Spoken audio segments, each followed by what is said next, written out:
Hello everyone, आप सभी का स्वागत है। तो आज के हम लेसन में देखने वाले हैं इम्पोर्टेंट इन्वायरमेंटल टर्म। और यहाँ से देखा जाता है कि डायरेक्ट जो है आपको टर्म का डिफिनेशन से प्रश्न पूछा जाता है, ठीक ना। हम पर्यावरण एवं जैव विविधता शुरू कर रहे हैं और पहला चैप्टर है आपको इम्पोर्टेंट इन्वायरमेंटल टर्म। आपको समझना क्या है कि इम्पोर्टेंट जो इन्वायरमेंटल टर्म होता है वहां से डायरेक्ट डिफिनेशन से प्रश्न पूछा जाता है। समझिए यहाँ पर क्या क्या अभी समझने वाले हैं। तो पहला तो हम समझेंगे कि इन्वायरमेंट क्या होता है। इन्वायरमेंट क्या होता है? इन्वायरमेंट क्या होता है? अब ये ध्यान रखिएगा कि बिल्कुल लय या सब पढ़ने में एक जैसा, लेकिन सब में क्या होता है, डिफरेंस होता है। तो यही चीज को समझना है। एक इन्वायरमेंट समझेंगे, इन्वायरमेंट क्या होता है। फिर समझेंगे कि इकोलॉजी क्या होता है, इकोलॉजी क्या होता है। फिर समझेंगे इकोसिस्टम क्या होता है, इको सिस्टम क्या होता है, इकोसिस्टम समझेंगे। फिर समझेंगे इकोटोन क्या होता है, इको टोन क्या होता है। फिर समझेंगे इकोलॉजिकल नीश क्या होता है, इकोलॉजिकल नीश क्या होता है, नीश क्या होता है। फिर समझेंगे इकोलॉजिकल सक्सेशन क्या होता है, इकोलॉजिकल सक्सेशन क्या होता है। फिर समझेंगे इकोलॉजिकल ट्रांजिशन क्या होता है, ट्रांजिशन क्या होता है। फिर समझेंगे इकोलॉजिकल प्रिंट क्या होता है, इकोलॉजिकल फुट प्रिंट क्या होता है। और फिर समझेंगे आपका कि हैबिटेट क्या होता है, हैबिटेट क्या होता है। इतना चीज जो है आज के लेसन में हम क्या करेंगे, समझेंगे।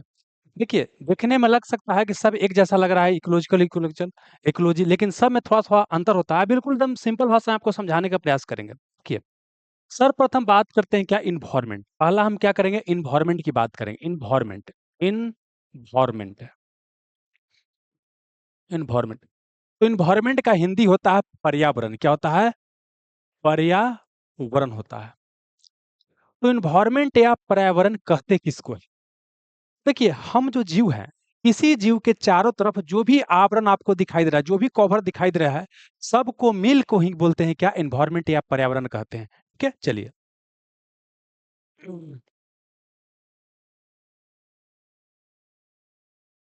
हाँ, तो क्या बोल रहे हैं दोस्त, कि कोई मान लेते हैं एक जीव है, एक मान लेते हैं क्या कि जीव है, एक जीव मान लेते हैं कि एक खरगोश है। एक क्या है, खरगोश है, खरगोश है। अब देखिए, खरगोश है तो खरगोश के चारों तरफ क्या है, एक इसका आवरण है। कहीं नदी होगा, कहीं क्या है आपको, नदी है। कहीं पर क्या है, पेड़ पौधा है। कहीं पर क्या है, तापक्रम है ना। कहीं पर क्या है कि धूप है। कहीं पे क्या हवा चल रहा है। तो एक खरगोश के चारों तरफ जो आवरण है, एक खरगोश का क्या हो गया, पर्यावरण हो गया। ऐसे ही हम यहाँ पर हैं, तो हमारे चारों तरफ जो भी आवरण आपको दिखाई दे रहा है, उसी को क्या बोलते हैं, पर्यावरण बोलते हैं। पर्यावरण का डिफिनेशन पूछेगा तो क्या बोलिएगा, बोलिएगा किसी जीव के चारों तरफ जो आवरण होता है, जो कवर होता है, उस सब को बोलते हैं क्या, पर्यावरण या इन्वायरमेंट कहा जाता है। क्लियर हो गया। अब अगला समझना क्या, कि आप एक चीज नोटिस कीजिएगा कि वो जीव होता है, उसके चारों तरफ दो तरह के चीज दिखाई देगा।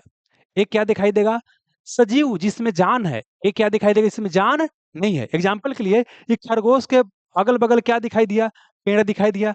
पेड़ क्या होता है, ये सजीव है, क्या आपको लिविंग थिंग है, ये क्या आपको लिविंग थिंग है, ये क्या आपको है, सजीव है, क्या आपको है, सजीव है। ठीक है ना।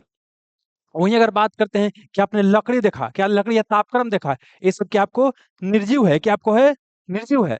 नॉन लिविंग थिंग, क्या नॉन लिविंग थिंग है, नॉन लिविंग थिंग है। जैसे हम यहाँ पर बात करते हैं कि हमारे चारों तरफ एक आवरण है। तो आवरण क्या है, देख रहे हैं कि सामने कैमरा लगा हुआ है, सामने लैपटॉप है, बगल में क्या है, मोबाइल है, बगल में सामने क्या, 5 6 10 20 50 100 स्टूडेंट बैठा हुआ है। तो मतलब हम क्या देख रहे हैं, कुछ जिंदा चीज भी है और कुछ क्या मरा हुआ चीज भी है। तो उसी को बोलते हैं कि इन्वायरमेंट बनता क्या है, कंपोनेंट से बनता है। दो कंपोनेंट, दो घटक से बनता है। उसमें क्या होता है, एक होता है लिविंग कंपोनेंट, एक क्या होता है, नॉन लिविंग कंपोनेंट होता है। मतलब पूछेगा कि पर्यावरण तो हमको समझ में आ गया कि जीव के चारों तरफ के आवरण को पर्यावरण बोल दिए। अब पूछेगा कि जो पर्यावरण होता है, पर्यावरण का कंपोनेंट कितना होता है, कंपोनेंट, कंपोनेंट इन्वायरमेंट कितना होता है। इसी को बोलते हैं कि पर्यावरण का घटक कितना होता है। तो घटक कितना होता है, दो घटक होता है। कितना घटक होता है, दो घटक होते हैं। एक घटक को बोलते हैं आपको जैविक घटक। क्या बोलते हैं, जैविक घटक, जैविक घटक बोलते हैं। और एक घटक को बोलते हैं अजैविक, जैविक घटक बोलते हैं, अजैविक घटक कहा जाता है। देखिए जैविक का मतलब होता है जिसमें जान हो, क्या जिसमें जान हो, ठीक है ना। इसी को अंग्रेजी में बोलते हैं बायोटिक कंपोनेंट, बायोटिक कंपोनेंट बोलते हैं। और जिसमें जान नहीं होता है उसको बोलते हैं ए बायोटिक, ए बायोटिक। जैविक मतलब इसमें जान है, अ का मतलब हिंदी में होता है न, तो जिसमें जान ना हो वो क्या हो गया, अजैविक। इसी में ए लगा दिए, बायोटिक में लगा दिए, तो क्या होगा, इसमें जान नहीं हो गया। अब देखना है कि जैविक कंपोनेंट क्या दिखाई देगा, मतलब अगल बगल इन्वायरमेंट है उसमें जैविक कंपोनेंट क्या दिखाई देगा। तो क्या दिखाई देगा, पेड़ पौधा, पेड़ हो गया, पौधा हो गया, जानवर हो गया, क्या हो गया, जानवर हो गया, मनुष्य हो गया, है ना, शेर हो गया, चीता हो गया, बाघ हो गया, पक्षी हो गया, क्या हो गया, पक्षी हो गया, सांप हो गया, क्या हो गया आपको, सांप हो गया, आपको सांप हो गया। तो इस पूछ देगा कि कौन, पहले पूछेगा कि इन्वायरमेंट में कितना घटक होता है, तो दो घटक होता है। कौन कौन होता है, बायोटिक और एबायोटिक, जैविक और अजैविक। जैविक जिसमें क्या हो, जान हो, पेड़ पौधा, जानवर, मनुष्य, पक्षी, सांप, ये क्या है, जैविक कंपोनेंट होता है। अब ध्यान रखना है कि देखिए इसी को कई जगह आपको दे देगा कि यह क्या है, कार्बनिक, क्या पूछ देगा कि यह क्या है, कार्बनिक कंपोनेंट है। कार्बनिक, देखिए कोई भी जीव होता है ना तो उसके अंदर कार्बन होता है, क्या होता है, कार्बन होता है। जिसके अंदर कार्बन होता है वो कार्बनिक हो गया। इसी को बोलते हैं क्या हो गया आपको, ऑर्गेनिक, क्या हो गया आपको, ऑर्गेनिक। तो चाहे तो बोलेगा जिसमें जान हो, चाहे बोलेगा कार्बनिक चीज, या तो बोलेगा जिसमें, या ऑर्गेनिक बोल देगा, इसी को बोल देगा, बायोटिक कंपोनेंट को बोल देगा। और ए बायोटिक कंपोनेंट क्या हो गया, निर्जीव, क्या हो गया, निर्जीव, जिसमें क्या हो, आपको जान ना हो, जिससे क्या हो, आपको जान ना हो, इसमें जान आपको नहीं हो। अगर सिंपल समझना चाहिएगा तो आपके अगल बगल क्या दिखाई दे रहा है, जैसे एग्जाम्पल के लिए क्या, तापक्रम, क्या हो गया, तापक्रम, ये क्या है, निर्जीव चीज है। हवा, क्या हो गया, हवा हो गया, पानी हो गया, हवा हो गया, पानी हो गया, ये सब क्या है, ऊर्जा, ऊर्जा की बात करते हैं, क्या बात करते हैं, ऊर्जा की बात करते हैं, एनर्जी की बात करते हैं। ये सब क्या है, ए बायोटिक कंपोनेंट। उस तरह से बोल देंगे घड़ी, घड़ी बोल देंगे, मोबाइल बोल देंगे, मोबाइल बोल देंगे। तो समझना क्या है कि ये सब जो तापक्रम, हवा, पानी या ऊर्जा है, ये सब प्राकृतिक में है। लेकिन घड़ी, मोबाइल क्या है, आदमी का बनाया हुआ चीज है, ठीक है ना। लेकिन सब कहाँ आ जाएगा, आपको ए बायोटिक कंपोनेंट में आ जाएगा, और जैविक घटक में आ जाएगा। क्लियर है, तब पूछेगा कौन जैविक घटक में है, कौन अजैविक घटक में है, आपसे क्वेश्चन क्या हो जाना चाहिए, बन जाना चाहिए। क्लियर हो गया, चलिए। आप जानते हैं क्या, ये जानवर, मनुष्य, पक्षी, सांप, कार्बनिक, सांप वगैरह के बारे में जहां जहां चैप्टर आएगा, जहां जहां आपको बताया जाएगा डिटेल। अभी फिलहाल क्या है कि तापक्रम, हवा, पानी, ऊर्जा से जो जो क्वेश्चन आएगा उसको बता देते हैं। देखिए पहले समझना क्या है, यहाँ क्वेश्चन पूछेगा ऊर्जा के बारे में, पूछेगा ऊर्जा। देखिए अगर पूछेगा कि हमारा यूनिवर्स है, यूनिवर्स जो है, ब्रह्मांड है, ब्रह्मांड के ऊर्जा का सोर्स क्या है, क्वेश्चन पूछेगा, तो क्या होता है, तारा, क्या होता है, तारा। और तारा को बोलते हैं स्टार, क्या बोलते हैं, स्टार। ब्रह्मांड का ऊर्जा का सोर्स क्या है, तो क्या है, तारा। ठीक है, समझना क्या है, स्टार हो गया। अब ब्रह्मांड न दे करके वहां पर दे देगा कि सौर मंडल, हमारा सोलर सिस्टम है, उस सोलर सिस्टम का ऊर्जा का सोर्स क्या है, तो क्या है, वहां पर रहेगा सूर्य, क्या रहेगा, सूर्य रहेगा, सूर्य या सन रहेगा। और सन भी एक तरह के आपको तारा है, सन भी एक तरह के आपको है तारा है। तो बोलिए ऊर्जा का सोर्स क्या है हमारा, क्या है आपको, ब्रह्मांड में ऊर्जा का सबसे बड़ा सोर्स कौन है आपको, तो तारा हो जाएगा। ठीक है, अब तारा नहीं रहेगा तो सूर्य रहेगा, तो सूर्य बना लीजिएगा। इसी क्वेश्चन को पूछेगा कि सोलर सिस्टम या सौर मंडल के ऊर्जा का सोर्स क्या है, तो क्या होता है आपको, सूर्य होता है। ठीक है, चलिए अब आइए आप पानी की बात करते हैं। देखिए पानी क्या होता है ना, पानी, पानी देखिए वर्षा के रूप में क्या देखते हैं, पानी गिरता है, वर्षा के रूप में क्या होता है, पानी गिरता है। पानी क्या होता है, किसी जगह के वनस्पति को प्रभावित करता है, किसी जगह, क्या बोले आपको, वनस्पति, वनस्पति को क्या करता है, प्रभावित करता है, वनस्पति हो गया, या बोलते हैं जैव विविधता। अब बोले कि जैव विविधता का मतलब क्या होता है, देखिए जैव विविधता का अंग्रेजी होता है बायोडाइवर्सिटी। किसी एरिया में अलग अलग प्रकार के जो जीव जंतु होता है उसी को बोलते हैं जैव विविधता कहा जाता है, या बायोडाइवर्सिटी कहा जाता है। कि जहां पर पानी होता है, जहां पर धूप ज्यादा होता है, वहां पर जैव विविधता क्या होता है, ज्यादा होता है। तो जब बायोडाइवर्सिटी टॉपिक बताएंगे तो वहां और डिटेल से बताएंगे पृथ्वी के कौन सा एरिया में जैव विविधता अधिक पाया जाता है। फिलहाल जानिए क्या है कि जहां वर्षा अधिक होगा और जहां धूप अधिक होगा, वहां पर अलग अलग जीव और वनस्पति की विविधता होगा, उसको बोलते हैं क्या, जैव विविधता। और जहां पर पानी उन्हें नहीं होगा तो वहां पर रेगिस्तान बन जाएगा, क्या बन जाएगा आपको, डिजर्ट बन जाएगा। ये आपको समझ में आ गया। अब चलिए, हवा भी क्या है, हवा भी जीने के लिए जरूरी है। तो कोई भी जो जीव होता है बिना हवा के जी नहीं सकता है, हवा में ऑक्सीजन वगैरह होता है, ठीक है ना। चलिए, ऑक्सीजन को प्राण वायु भी कहा जाता है। क्वेश्चन पूछेगा कि प्राण वायु किसे कहा जाता है? ये ऑक्सीजन को क्या कहते हैं? प्राण वायु भी कहा जाता है। चलिए, एक क्वेश्चन यहाँ जानते हैं, यहाँ से पूछेगा तापक्रम से, बड़ी महत्वपूर्ण चीज है। तापक्रम को जानते हैं, इन्वायरमेंट का बोलते हैं क्रिटिकल फैक्टर। क्या बोलते हैं? क्रिटिकल फैक्टर कहा जाता है। क्रिटिकल फैक्टर कहा जाता है। क्वेश्चन पूछेगा कि निम्नलिखित में से किसको इन्वायरमेंट का क्रिटिकल फैक्टर कहा जाता है? तो किसको कहते हैं? तो तापक्रम या टेम्परेचर को क्रिटिकल फैक्टर कहा जाता है। एक चीज बड़ी महत्वपूर्ण से जो क्वेश्चन पूछता है जानते हैं, समझिएगा। कोई भी जो जीव जंतु होता है ना, एक निश्चित टेम्परेचर रेंज में ही रहता है। एग्जाम्पल के लिए बात करते हैं, जैसे मनुष्य की बात करते हैं। अगर क्या है कि बहुत ज्यादा अगर कम टेम्परेचर हो जाएगा, ठंडा में हम जम के मर जाएंगे। अगर बहुत ज्यादा हाई टेम्परेचर हो जाएगा तो गर्मी से हम जल के मर जाएंगे। इसका मतलब है कि प्रत्येक जो जीव जंतु होता है, एक क्या होता है, उसका एक टेम्परेचर रेंज होता है। क्या होता है? एक रेंज होता है, उस रेंज में ही रहता है। अगर काफी ज्यादा टेम्परेचर या तो बढ़ गया या तो घट गया, वैसी परिस्थिति में क्या हो जाएगा? जीव मर जाएगा। अगर बहुत ज्यादा टेम्परेचर घट जाएगा तो ठंडा से मर जाएगा, और बहुत ज्यादा टेम्परेचर बढ़ जाएगा तो गर्मी से मर जाएगा। तो आपसे क्वेश्चन क्या पूछेगा? क्वेश्चन पूछेगा कि अगर किसी खास एरिया का टेम्परेचर बहुत ज्यादा बढ़ गया या बहुत ज्यादा घट गया, दोनों ही परिस्थिति में क्या होगा? जीव जंतु क्या होगा? मरना शुरू हो जाएगा। अब क्या हो जाएगा कि जीवों की संख्या घट जाएगा। एक और क्वेश्चन ऐसे पूछा गया था कि कोई तालाब या नदी है, कोई तालाब या नदी है, उसमें अचानक से पूरा गर्म पानी डाल दिया गया, तो जीवों की संख्या पर क्या असर पड़ेगा? तो क्या बोले कि जब अचानक से टेम्परेचर बहुत ज्यादा बढ़ गया, पानी गर्म पानी डाला गया, तो क्या हो जाएगा? जीव जंतु मरना शुरू हो जाएगा। मतलब जीवों की संख्या क्या हो जाएगा? आपको घट जाएगा। क्या हो जाएगा? आपको घट जाएगा। ठीक है ना? आपको बताएं, समझाते हैं क्या क्या बताएं। एक तो क्या बताएं आपको? पर्यावरण के बारे में बताएं। पर्यावरण के बारे में बताएं कि पर्यावरण क्या होता है। किसी जीव के चारों तरफ के आवरण को पर्यावरण कहते हैं। इसी को आप ऐसे भी डिफिनेशन में पूछा जा सकता है कि किसी जीव के चारों तरफ जैविक और अजैविक घटक के समुच्चय को पर्यावरण कहते हैं। क्या बोलेगा? कि किसी जीव के चारों तरफ जो बायोटिक और ये बायोटिक कंपोनेंट होता है, उसके सेट या समुच्चय को क्या बोलते हैं? इन्वायरमेंट कहते हैं। ठीक है, अब आइए। इसका दो घटक होता है कि जैविक घटक, अजैविक घटक। जैविक घटक जिसमें जान हो, जैसे पेड़ पौधा, जानवर, मनुष्य, पक्षी, सांप, ये सब हो गया। ये सब कार्बनिक, कार्बन चीज से बना हुआ है। जबकि अजैविक घटक की बात करते हैं, इसको एबायोटिक कंपोनेंट बोलते हैं। यह निर्जीव चीज होता है। एग्जाम्पल के लिए तापक्रम, हवा, पानी, ऊर्जा, घड़ी, मोबाइल इत्यादि। इसमें क्या बोले कि ऊर्जा का सबसे बड़ा सोर्स पृथ्वी पर या सौर मंडल में क्या है? आपको तारा है। तारा नहीं रहेगा तो सूर्य बनाइएगा। सूर्य भी एक तरह का तारा है। पृथ्वी के सबसे नजदीक जो तारा है सूर्य है।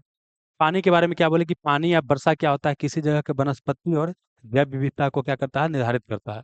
फिर क्या बोले कि हवा जो होता है, ऑक्सीजन की बात करते हैं, ये इसको क्या बोलते हैं? प्राण वायु। क्या बोलते हैं? प्राण वायु बोलते हैं। हालांकि हवा कई गैसों का मिश्रण होता है। आइए, तापक्रम के बारे में क्या बोले कि यह क्या होता है? पर्यावरण का क्रिटिकल फैक्टर होता है। और उसके बाद क्या बोले हैं कि अगर किसी जगह का टेम्परेचर अचानक से बढ़ जाए या अचानक से घट जाए, तो वहां पर रहने वाले जीव जंतु क्या हो जाएगा? मरना शुरू हो जाएगा, और उनकी संख्या क्या हो जाएगा? घट जाएगा। ये आपको समझ में आ गया? चलिए, आप समझिएगा। ये हमने क्या आपको बताया? पहला टर्म क्या हो गया हमारा? क्लियर क्या हो गया आपको? इन्वायरमेंट। क्या हो गया? इन्वायरमेंट हो गया।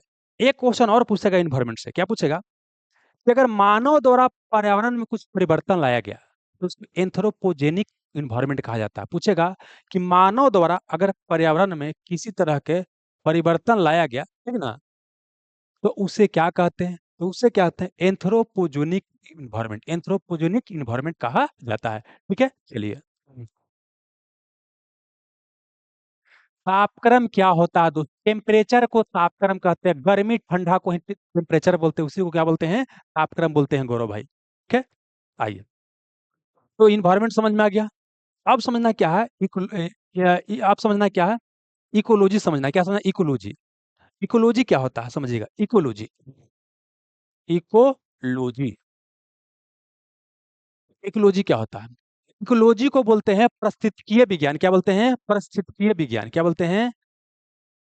पारिस्थितिकी विज्ञान बोलते हैं।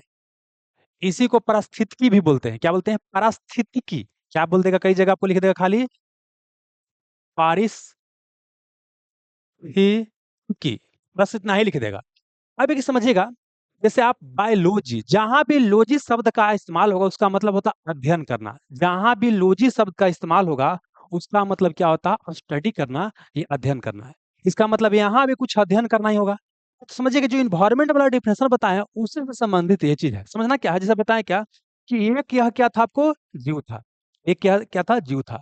अब यह जो जीव है, ये अपनी आवश्यकताओं को पूर्ति करने के लिए अपने आस-पास के जो एनवायरनमेंट है, उसके साथ संबंध स्थापित करेगा। जैसे एग्जांपल के लिए यहाँ पे एक बकरी, यहाँ पे क्या आपको बकरी है। बकरी की आवश्यकता को पूरी करने के लिए बकरी अपने अगल-बगल के सजीव और निर्जीव जीवों के साथ संबंध स्थापित करेगा। एग्जांपल के लिए क्या है, बकरी को चाहिए पानी, क्या चाहिए? पानी चाहिए। तो बगल में तालाब है, तो तालाब से क्या करेगा? पानी पी लेगा। ठीक है ना? बकरी को क्या चाहिए? आपको धूप चाहिए, गर्मी चाहिए, तो क्या करेगा? सूर्य की रोशनी में क्या होगा? बाहर निकल जाएगा। ठीक है? बकरी को क्या चाहिए? भोजन चाहिए, तो अगल-बगल क्या है? घास है। घास क्या करेगा? खा लेगा, बकरी क्या हो जाएगा? आपको जी लेगा। ठीक है? अब क्या है कि बकरी को प्रजनन करना है, बकरी को और बकरियाँ पैदा करना है, अपना खानदान को आगे बढ़ाना है, तो ये क्या खोजेगा? एक बगल में क्या है? बोका है। बोका के साथ क्या करेगा? संबंध स्थापित करेगा, ठीक ना? तो अब समझना क्या है, देखिए बता रहे हैं, कोई जीव अपनी आवश्यकताओं को पूर्ति करने के लिए, अपने नीड को पूरा करने के लिए, अपने आस-पास के चीज़ों के साथ संबंध स्थापित करता है और इस संबंध के अध्ययन को, ये जो संबंध है, इस अध्ययन को ही क्या बोलते हैं? इकोलॉजी बोलते हैं। तो बोले कि हाँ सर, पर्यावरण में भी तो यही चीज़ बोले। वहाँ खाली ही बोले हैं कि कोई जीव के आस-पास जो आवरण होता है, चाहे वो जैविक आवरण होगा, चाहे अजैविक होगा, चाहे बायोटिक होगा, चाहे एबायोटिक होगा, चाहे लिविंग थिंग होगा, चाहे नॉन लिविंग थिंग होगा, तो किसी जीव के चारों तरफ जो आवरण है, तो सबको पर्यावरण कहते हैं मिलाकर के, खाली उतना ही बोल दिए हैं। लेकिन इसमें क्या बोल रहे हैं कि कोई जीव अपनी आवश्यकताओं को पूर्ति करने के लिए, अपने नीड को फुलफिल करने के लिए, अपने आस-पास के जैविक और अजैविक घटक के साथ या पर्यावरण के साथ संबंध स्थापित करता है और इस संबंध के ही अध्ययन को बोलते हैं इकोलॉजी। क्या बोलते हैं? इकोलॉजी बोलते हैं। इकोलॉजी क्वेश्चन पूछेगा, समझ में आ गया? पर्यावरण का डेफिनेशन समझ में आ गया और इकोलॉजी का भी आपको डेफिनेशन समझ में आ गया। बोलिए इकोलॉजी समझ में आया कि नहीं बाबू? बताइए। चलिए, अब इकोलॉजी समझ में आ गया, तब अगला क्या समझना है? इकोसिस्टम क्या समझना है? अगला टर्म क्या समझना है आपको? इकोसिस्टम समझना है। अगला टर्म क्या समझना है? इकोसिस्टम। Ecosystem, ecosystem. देखिए इकोसिस्टम, इसको बोलते हैं पारिस्थितिकी तंत्र। क्या बोलते हैं? पारिस्थितिकी तंत्र या पारिस्थितिकी तंत्र। समझिए, एक चीज़ बता रहे हैं बाबू, जितना भी हिंदी माध्यम का स्टूडेंट होइएगा, अंग्रेजी टर्म पढ़िएगा एनवायरनमेंट में, बहुत आसान होगा। शुरू में भले एक बार सुनिएगा तो आपको लगेगा कि सब एक ही जैसा लग रहा है, लेकिन यकीन मानिए अगर अंग्रेजी टर्म आप याद कर लेते हैं, जितना समझा रहे हैं समझ लीजिएगा, तो आपको दिक्कत नहीं होगा। इकोसिस्टम क्या होता है? इकोसिस्टम क्या होता है? समझना अब क्या है, यह क्या है आपको पर्यावरण, ये समझिए क्या है? पर्यावरण है। ये क्या आपको? पर्यावरण है। पर्यावरण एग्जाम्पल के लिए क्या है कि समझ लीजिए क्या है आपको? पूरा पृथ्वी क्या है? पृथ्वी है। पूरा पृथ्वी पर कहीं पर आपको क्या दिखाई देगा? आपको नदी है। कहीं पर क्या दिखाई देगा आपको? तालाब दिखाई देगा। कहीं पर आपको नहर दिखाई देगा, है ना? कहीं पर क्या आपको ज़मीन दिखाई दे रहा है ना? अलग-अलग चीज़ दिखाई दे रहा है। सबका एक अपना-अपना क्या अलग-अलग क्या है? फंक्शन है। नदी का एक अपना अलग स्ट्रक्चर है, इसका अलग फंक्शन है। तालाब का एक एक अपना अलग स्ट्रक्चर है, इसका अलग फंक्शन है। नहर का अपना एक अलग स्ट्रक्चर है, इसका एक अलग फंक्शन है। ज़मीन का एक अलग स्ट्रक्चर है, ज़मीन का एक अलग फंक्शन है। तो इसका डेफिनिशन क्या होता है? स्ट्रकल एंड इसका होता है स्ट्रक्चरल, इसको बोलते हैं स्ट्रक्चरल, स्ट्रक्चरल एंड फंक्शनल। क्या बोलते हैं? Functional unit of nature. Functional unit of nature is called ecosystem. मतलब ये हो गया कि प्रकृति का संरचनात्मक, क्या बोलते हैं? प्रकृति का संरचनात्मक एवं कार्यात्मक इकाई को क्या कहा जाता है? इकोसिस्टम कहा जाता है। बिल्कुल डेफिनेशन यही पूछेगा। Structural and functional unit of nature is called ecosystem. समझ में आ गया? कई बार ऐसे क्वेश्चन पूछता है कि functional unit of nature is called ecosystem. Ecosystem. अब हम क्या देख रहे हैं? पर्यावरण जो बताएं, वो पर्यावरण के अंदर ही इकोसिस्टम है। इकोसिस्टम कई प्रकार का इकोसिस्टम जो है बड़ा भी हो सकता है, छोटा भी हो सकता है। ये समझिए क्या है? ये बोतल है, ये बोतल भी एक तरह का इकोसिस्टम है। तालाब भी, वो भी एक तरह का इकोसिस्टम है। नदी भी एक इकोसिस्टम है। महासागर भी एक इकोसिस्टम है। तो इकोसिस्टम का साइज छोटा से लेकर के बड़ा हो सकता है। इकोसिस्टम क्या बोले? छोटा इतनी चुकी भी हो सकता है या बहुत बड़ा भी हो सकता है। तो पूछे इकोसिस्टम कैसा हो सकता है?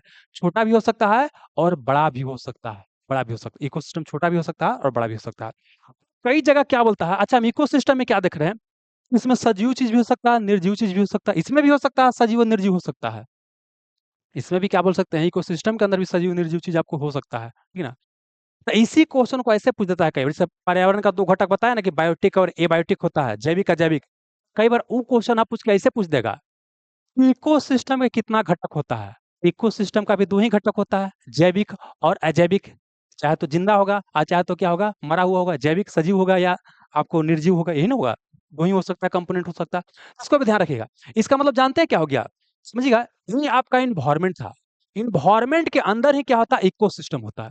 इन्वायरमेंट के अंदर ही क्या होता है, कहीं वो क्या होता है, आपको इकोसिस्टम होता है, इकोसिस्टम होता है। और चूंकि इन्वायरमेंट सजीव और निर्जीव से बना हुआ है, इकोसिस्टम भी सजीव हो सकता है और निर्जीव हो सकता है। इसका भी दो ही कंपोनेंट होगा। ये आपको समझ में आ गया। हमने क्या बताया, इन्वायरमेंट समझा दिया है। जीव के चारों तरफ के आवरण को इन्वायरमेंट बोल दिया, पर्यावरण बोल दिया है। उसी को वातावरण बोलते हैं। इकोलॉजी क्या बोल दिया है, कोई जीव अपनी आवश्यकताओं को पूर्ति करने के लिए आसपास के चीजों के साथ संबंध स्थापित करता है, उसको इकोलॉजी बोल दिया है। इकोसिस्टम क्या बोल दिया है कि नेचर का, प्रकृति में जो स्ट्रक्चरल और फंक्शनल यूनिट होता है, प्रकृति का स्ट्रक्चरल एंड फंक्शनल यूनिट होता है, उसी को क्या बोलते हैं, आपको इकोसिस्टम बोलते हैं। एग्जांपल के समझाते हैं। इकोसिस्टम समझ में आ गया, नदी नहर तालाब सब क्या इकोसिस्टम है। अब समझना है क्या, एक अगला टर्म क्या समझना है, इकोटोन। क्या समझना है, इकोटोन। इकोटोन, इकोटोन समझना है, इकोटोन समझना है।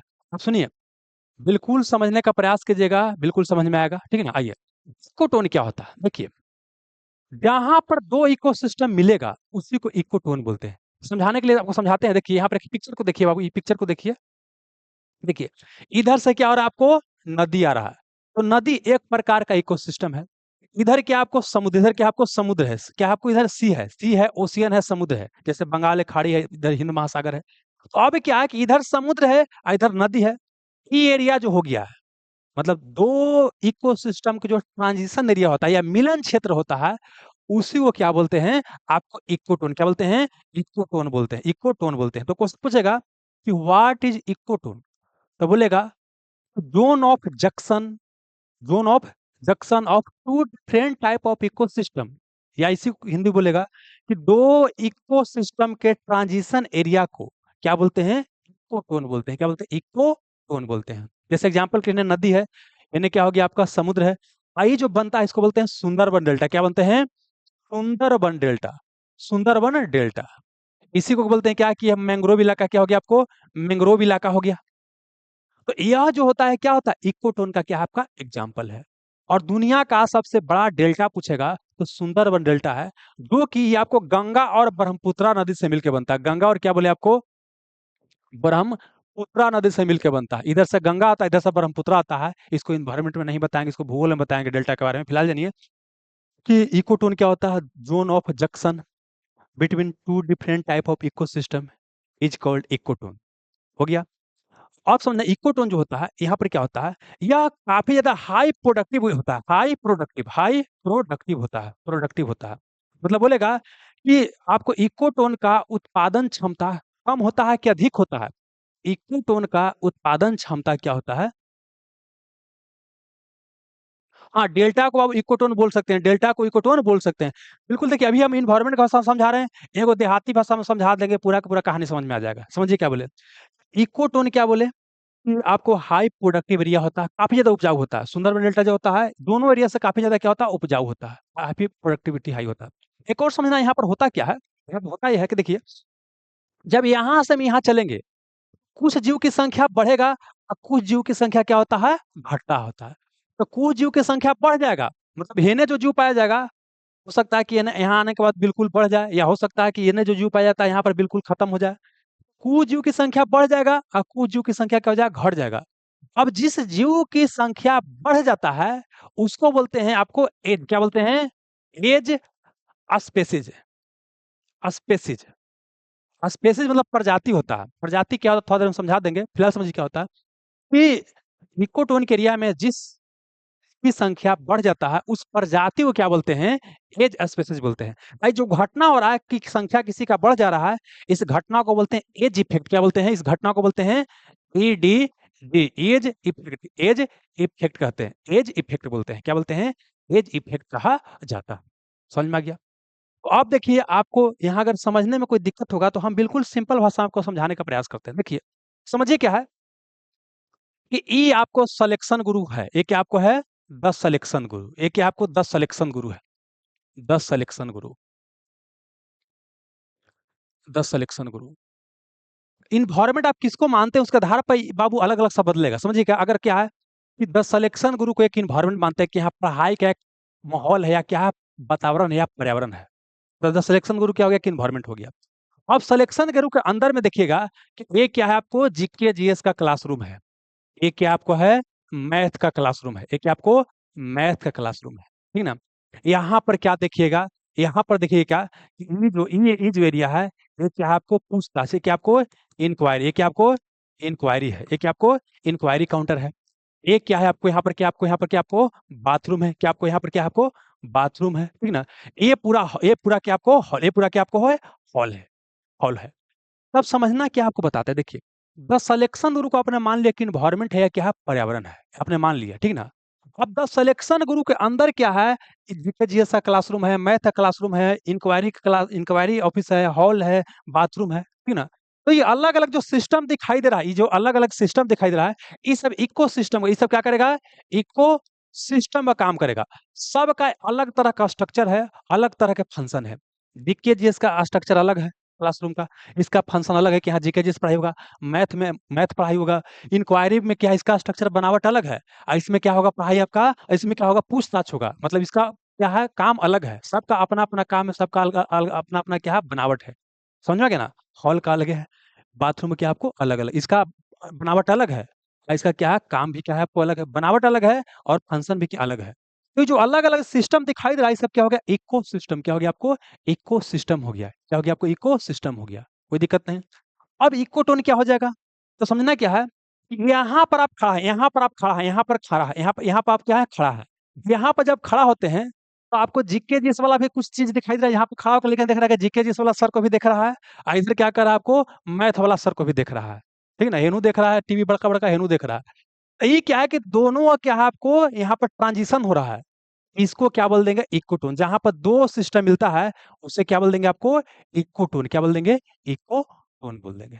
तो आपका एनवायरनमेंट समझ में आ गया, इकोसिस्टम समझ में आ गया, इक्कोटोन समझ में आ गया। तो बोलिए कि आएँ सर, इसमें आप इकोलॉजी समझाबे नहीं किए, इकोलॉजी समझाबे नहीं किए। अब समझना इकोलॉजी समझा देते हैं। जैसे ई क्लासरूम चलेगा तो एकरा में बच्चा भी आएगा। तो मान लेते हैं कि यहाँ पर बच्चा आ रहा है, यहाँ पर क्या आपको एक बच्चा, यहाँ पर क्या एक बच्चा पढ़ने आया है। ऐसा हज़ारों बच्चा पढ़ने आएगा। इसमें अलग-अलग टीचर भी होंगे और अलग-अलग क्या होगा इसमें आपको स्टाफ भी होंगे, ठीक है ना? अब समझिए कि समझना क्या है, ये जो जीव है, ये जो स्टूडेंट है, अपनी आवश्यकताओं को पूर्ति करने के लिए कभी क्लासरूम में जाएगा, कभी बाथरूम में जाएगा, कभी इंक्वायरी ऑफिस में जाएगा, कभी जीके जी के क्लासरूम में जाएगा, कभी टीचर से मिलेगा, कभी स्टाफ से मिलेगा, है ना? संबंध स्थापित करेगा। कई बार क्लासरूम में हो सकता है कि लड़की के ऊपर भी देख लेवे, ऐसे कर के, ठीक है ना? तो समझिए क्या है कि अपनी आवश्यकताओं को पूर्ति करने के लिए संबंध स्थापित कर रहा है। तो सिलेक्शन गुरु के साथ ये लड़का का क्या संबंध है? इस संबंध का स्टडी को क्या बोलते हैं? इकोलॉजी। क्या बोलते हैं? इकोलॉजी कहते हैं। क्या बोलते हैं? इकोलॉजी बोलते हैं। सब समझ में आ गया? अब क्या करते हैं यहाँ फिर से एक बार समझा देते हैं बिल्कुल यहाँ यहाँ पर लेकर के बाबू। एनवायरनमेंट क्या हो गया? किसी जीव के चारों तरफ जो आवरण होता है उसी को बोलते हैं क्या? एनवायरनमेंट या पर्यावरण कहते हैं। उसमें जैविक घटक भी हो सकता है और अजैविक घटक भी हो सकता है। बायोटिक कंपोनेंट भी हो सकता है, नॉन या एबायोटिक भी हो सकता है। मतलब सजीव भी, निर्जीव भी हो सकता है वो घटक में। अब इकोलॉजी क्या बोले कि कोई जीव है अपनी आवश्यकताओं को पूर्ति करने के लिए अपने आस-पास के एनवायरनमेंट के साथ संबंध स्थापित करेगा। इस संबंध के अध्ययन को क्या बोलते हैं? इकोलॉजी बोलते हैं। इकोसिस्टम क्या बोले? कि नेचर के अंदर अलग-अलग तरह का स्ट्रक्चर होता है, अलग-अलग तरह का फंक्शन होता है अलग-अलग चीज़ों का। तो स्ट्रक्चरल और फंक्शनल यूनिट जो नेचर का होता है, प्राकृतिक जो कार्यात्मक और प्रकृति का संरचनात्मक और कार्यात्मक जो इकाई होता है, उसे क्या बोलते हैं? इकोसिस्टम बोलते हैं। और जहाँ पर 2 इकोसिस्टम मिलेगा, उसे बोलते हैं क्या? इकोटोन। क्या बोलते हैं? इकोटोन बोलते हैं। इकोटोन बोलते हैं। ये सारा टर्म आपको समझ में आ गया होगा। एनवायरनमेंट, इकोलॉजी, इकोसिस्टम, इकोटोन समझ में आ गया होगा। अब समझना क्या इकोलॉजिकल निश क्या होता है? इकोलॉजिकल निश क्या होता है? इकोलॉजिकल निश क्या होता है ना? तो समझना क्या है, जैसे आप सुनते हैं ना कि यूट्यूब पे वीडियो बनावे के मन कर रहा है, लेकिन पते नहीं चल रहा है कौची के वीडियो बनाए, कॉमेडी बनाए, कि पढ़े वाला बनाए, कि गाड़ी गरपे वाला वीडियो बनाए, कि खाना खाए वाला वीडियो बनाए, कि कुकिंग चैनल बनाए, है ना? ये क्या है कि अलग अलग स्पेसिफिक चीज में जाए, अलग अलग स्पेसिफिक चीज की बात करता है, वही होता है इकोलॉजिकल। इकोलॉजिकल क्या होता है? निश होता है। समझाते हैं, देखिए सिंपल भाषा में देखिए। जैसे यही यहाँ बात करते हैं कि आपने विराट कोहली की बात करते हैं, विराट कोहली की बात करते हैं, विराट कोहली। फिर नरेंद्र मोदी की बात करते हैं, नरेंद्र मोदी की बात करते हैं। और फिर कपिल शर्मा की बात करते हैं, कपिल शर्मा की बात करते हैं, ठीक ना।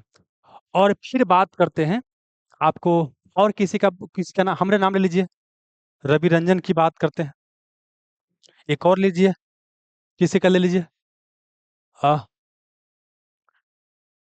मान लेते हैं कि आप ले लेते हैं नाम क्या, मुकेश अंबानी। क्या आपको? मुकेश अंबानी का, मुकेश अंबानी का। इसमें एक चीज कॉमन है कि सब आदमी है, बस एक ही चीज कॉमन क्या है, सब आदमी है, लेकिन बहुत सी अलग अलग है। आदमी भले सब है, लेकिन विराट कोहली का स्पेसिफिक फील्ड में काम करते हैं। वो क्या है आपको? क्रिकेटर है। क्या आपको है? क्रिकेटर है, क्रिकेटर है। नरेंद्र मोदी क्या आपको? राजनेता। क्या आपको है? राजनेता, नेताजी है, पॉलिटिशियन है। कपिल शर्मा क्या आपको? कॉमेडियन। क्या आपको है? एक कॉमेडियन है। क्या आपको है? कॉमेडियन है। रवि रंजन क्या है? एक टीचर है। क्या आपको है? टीचर है। क्या आपको? टीचर है। मुकेश अंबानी क्या है? एक बिजनेसमैन। क्या आपको है? बिजनेसमैन। क्या आपको? बिजनेसमैन है। ये सब अपना अपना फील्ड के एक्सपर्ट है, लेकिन ऐसा परिस्थिति समझिए, ऐसा सिचुएशन बनता है कि सब का कर रहा है, क्रिकेटर बनने का प्रयास कर रहा है। नरेंद्र मोदी क्रिकेटर बनेंगे, कपिल शर्मा क्रिकेटर बनेंगे, रवि रंजन क्रिकेटर बनेंगे, मुकेश अंबानी क्रिकेटर बनेंगे। तब क्या हो जाएगा? कंपटीशन काफी ज्यादा क्या हो जाएगा? बढ़ जाएगा। क्या हो जाएगा? बढ़ जाएगा। समझ में गया ना? तो इसका मतलब ये बताना, कंपटीशन बढ़ जाएगा तो सबके लिए क्या है? दिक्कत वाली बात है। तो इस इकोलॉजिकल नीश मतलब क्या होता है कि प्रकृति की अगर हम बात करते हैं, तो प्रकृति में क्या होता है कि प्रत्येक जीव का एक अनोखा क्या होता है? फंक्शन होता है। प्रत्येक जीव का क्या होता है? एक यूनिक फंक्शनल रोल होता है, जो दूसरा से मैच नहीं करेगा। जो कि विराट कोहली जो करते हैं, नरेंद्र मोदी नहीं करते हैं। जो नरेंद्र मोदी करते हैं, वो कपिल शर्मा नहीं करते हैं।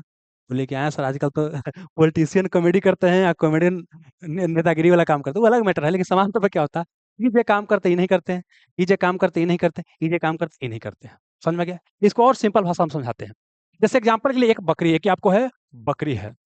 और एक क्या आपको? शेर है। बकरी को बोलते हैं गोट। क्या बोलते हैं? गोट बोलते हैं। और शेर को बोलते हैं लायन। शेर को बोलते हैं लायन बोलते हैं। बकरी जो है ना, बकरी बकरी जहां पर रहता है, रहने को जगह को बोलते हैं आवास। आवास को बोलते हैं हैबिटेट। क्या बोलते हैं? हैबिटेट। हैबिटेट बोलते हैं। हैबिटेट मतलब आवास होता है। कोई जीव जो प्राकृतिक जगह पर रहता है, उसको क्या बोलते हैं? उसका आवास बोलते हैं, हैबिटेट बोलते हैं। तो इसका बात करते हैं, भोजन की बात करें, इसका भोजन की बात करते हैं, फूड की बात करते हैं। और फिर बात करते हैं इसका प्रजनन। क्या बात करते हैं? प्रजनन की बात करते हैं, प्रजनन, रिप्रोडक्शन की बात करते हैं, रिप्रोडक्शन की बात करते हैं। देखिए, जो बकरी है, बकरी का रहने का जगह और शेर का रहने का जगह बिल्कुल अलग होता है। बिल्कुल क्या होता है? अलग होता है। बकरी का जो भोजन होता है और शेर का भोजन क्या होता है? बिल्कुल क्या होता है? अलग होता है। ये जो बकरी का प्रजनन करने का तरीका है, ये अलग है, और इसका जो है ये क्या आपको? अलग है। लेकिन मान लेते हैं क्या कि बकरिया वाला काम शेर करे लगे या शेर वाला काम बकरी करे लगे, तभी क्या हो जाएगा? काफी ज्यादा क्या हो जाएगा? दिक्कत वाली बात हो जाएगा। ठीक ना? तो मतलब ये बता रहे हैं क्या कि बकरी और शेर का क्या है, प्रकृति ने क्या क्या यूनिक यूनिक रोल दिया है। यूनिक क्या है? Unique unique unique functional role दिया, यूनिक फंक्शनल रोल दिया है, फंक्शनल रोल दिया है। इसी को बोलते हैं कि अनोखा, अनोखा कार्यात्मक भूमिका, अनोखा कार्यात्मक इसको भूमिका दिया गया है प्राकृतिक द्वारा। तो डायरेक्ट डिफिनेशन से क्वेश्चन पूछा गया, इकोलॉजिकल नीश क्या होता है? व्हाट इज इकोलॉजिकल नीश? तो क्या हो जाएगा? यूनिक फंक्शनल रोल ऑफ, मतलब बोलेंगे यूनिक प्रत्येक जीव का क्या होता है? Unique functional role of every species is called ecological niche है। प्रत्येक जीव का प्रकृति में एक अनोखा कार्यात्मक भूमिका होता है, यूनिक फंक्शनल रोल होता है, उससे क्या बोलते हैं? आपको बोलते हैं इकोलॉजिकल नीश। इकोसिस्टम में देखिए, इकोसिस्टम में भी शब्द का इस्तेमाल किए हैं, वहां पर स्ट्रक्चरल एंड फंक्शनल यूनिट बोले हैं। क्या बोले हैं कि नेचर के अंदर क्या होता है, किसी खास चीज का एक अलग तरह का स्ट्रक्चर, एक अलग तरह का फंक्शन होता है। Structural and functional unit of nature बोलेगा तो इकोसिस्टम बना लीजिएगा।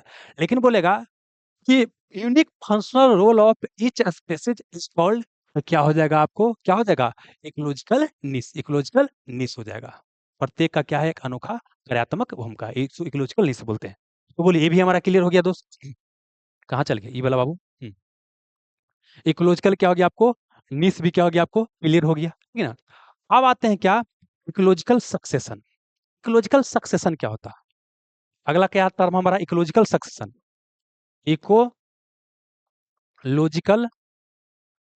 सक्सेशन, सक्सेशन का मतलब आप थोड़ा इसको अगर देखिए, सक्सेशन मतलब उत्तराधिकार होता है कि हमारे बाद कौन आएगा। जैसे हम समझिए क्या है, हमारे दादा के बाद हमारा पापा हमारा घर को संभाले, हमारा पापा के बाद हम संभाले, हमारे बाद हमारे बेटा संभालेगा, होकर बाद होकर बेटा, होकर बाद होकर बेटा, होकर बाद होकर बेटा, हाँ। मतलब एक के बाद दूसरा आ रहा है, इसी को बोलते हैं सक्सेशन बोलते हैं, ठीक ना। तो मतलब ये हो गया क्या, कि इकोलॉजिकल सक्सेशन मतलब क्या होता है, कि किसी खास एरिया में पहले कोई जीव आया होगा, उसके बाद फिर कोई जीव आया होगा, फिर कोई जीव आया होगा। तो जो जीव आने का जो क्रम है, उसी को बोलते हैं इकोलॉजिकल सक्सेशन बोलते हैं, इकोलॉजिकल सक्सेशन बोलते हैं। अब समझिए क्या है, कि जैसे पहले क्या था, कि जैसे जानते हैं कि ब्रह्मांड, अगर बात करते हैं पृथ्वी की, बात करते हैं पृथ्वी भी क्या है, बोला जाता है कि आपने सुना होगा क्या, बिग बैंग थ्योरी सुना होगा। एक छोटा सा बिंदु था, उसी में क्या हुआ, विस्फोट हुआ, और उसके बाद क्या हुआ, अलग अलग ग्रह का निर्माण हुआ। तो मान लेते हैं कि पृथ्वी था। पृथ्वी जब शुरू में बना होगा, तो यहाँ रहने लायक कंडीशन आपको नहीं होगा, रहने लायक कंडीशन नहीं होगा। बहुत बाद के समय में क्या हुआ, कि यहाँ रहने लायक कंडीशन आपको बना होगा। जैसे एग्जाम्पल के लिए बताते हैं, कहीं पर खेती देखते हो, कहीं टार टिकुल होता है, टार मतलब होता है जहाँ पर खेती तो नहीं होता है, वहां वो पहला बार कुछ बुना जाता है ना, तो हो भी नहीं करता है। लेकिन बाद में देखते हैं क्या होता है, लगातार बुना रहा है, फिर बाद में बढ़िया खेती होने लगता है, ठीक है ना। तो समझना सेम चीज क्या है, जैसे पहले क्या होता है, इकोलॉजिकल सक्सेशन में क्या होता है, कि पहले कोई बंजर एरिया, पहले क्या बोले, कोई बंजर एरिया है, बंजर क्या आपको एरिया या क्षेत्र है, ठीक ना। ज्वालामुखी हुआ है, या भूकंप आया है, एकदम बंजर एरिया यहाँ पर है। ये एरिया पे क्या है, कि कोई जीव पनपने का प्रयास कर रहा है। लेकिन अभी क्या है, कि ऐसा कंडीशन नहीं बना है कि हाँ वो डेवलप हो सकता है ना, पोष मतलब यहाँ पे उतना पोषक तत्व नहीं है, उतना पानी नहीं है, उतना जो जरूरी होता है जीव के लिए उतना नहीं है। इस कारण से बढ़िया से डेवलप नहीं होता है, मतलब बहुत धीरे धीरे होगा। पहला जीव आने में बहुत यहाँ पर क्या लगेगा, बहुत ज्यादा क्या होगा, आपको समय लगेगा, बहुत ज्यादा समय लगेगा, ठीक है ना।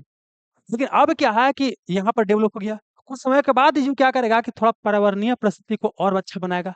और उसके बाद जब क्या होगा, धीरे धीरे कुछ समय के बाद देखिएगा, कि अगला बार जब यहाँ सक्सेशन होगा, तो बहुत तेजी से होगा। इसको अगर समझने में थोड़ा समस्या है, तो सिंपल एग्जाम्पल है कि यहाँ पर दोबारा आएंगे, समझिए क्या है। तो जैसे एग्जाम्पल के लिए क्या है, कि आपका शहर है, शहर का नाम मान लीजिए जिला जहानाबाद है, जहानाबाद मान लीजिए, कि जहानाबाद एक शहर है, आप कोई शहर मान सकते हैं।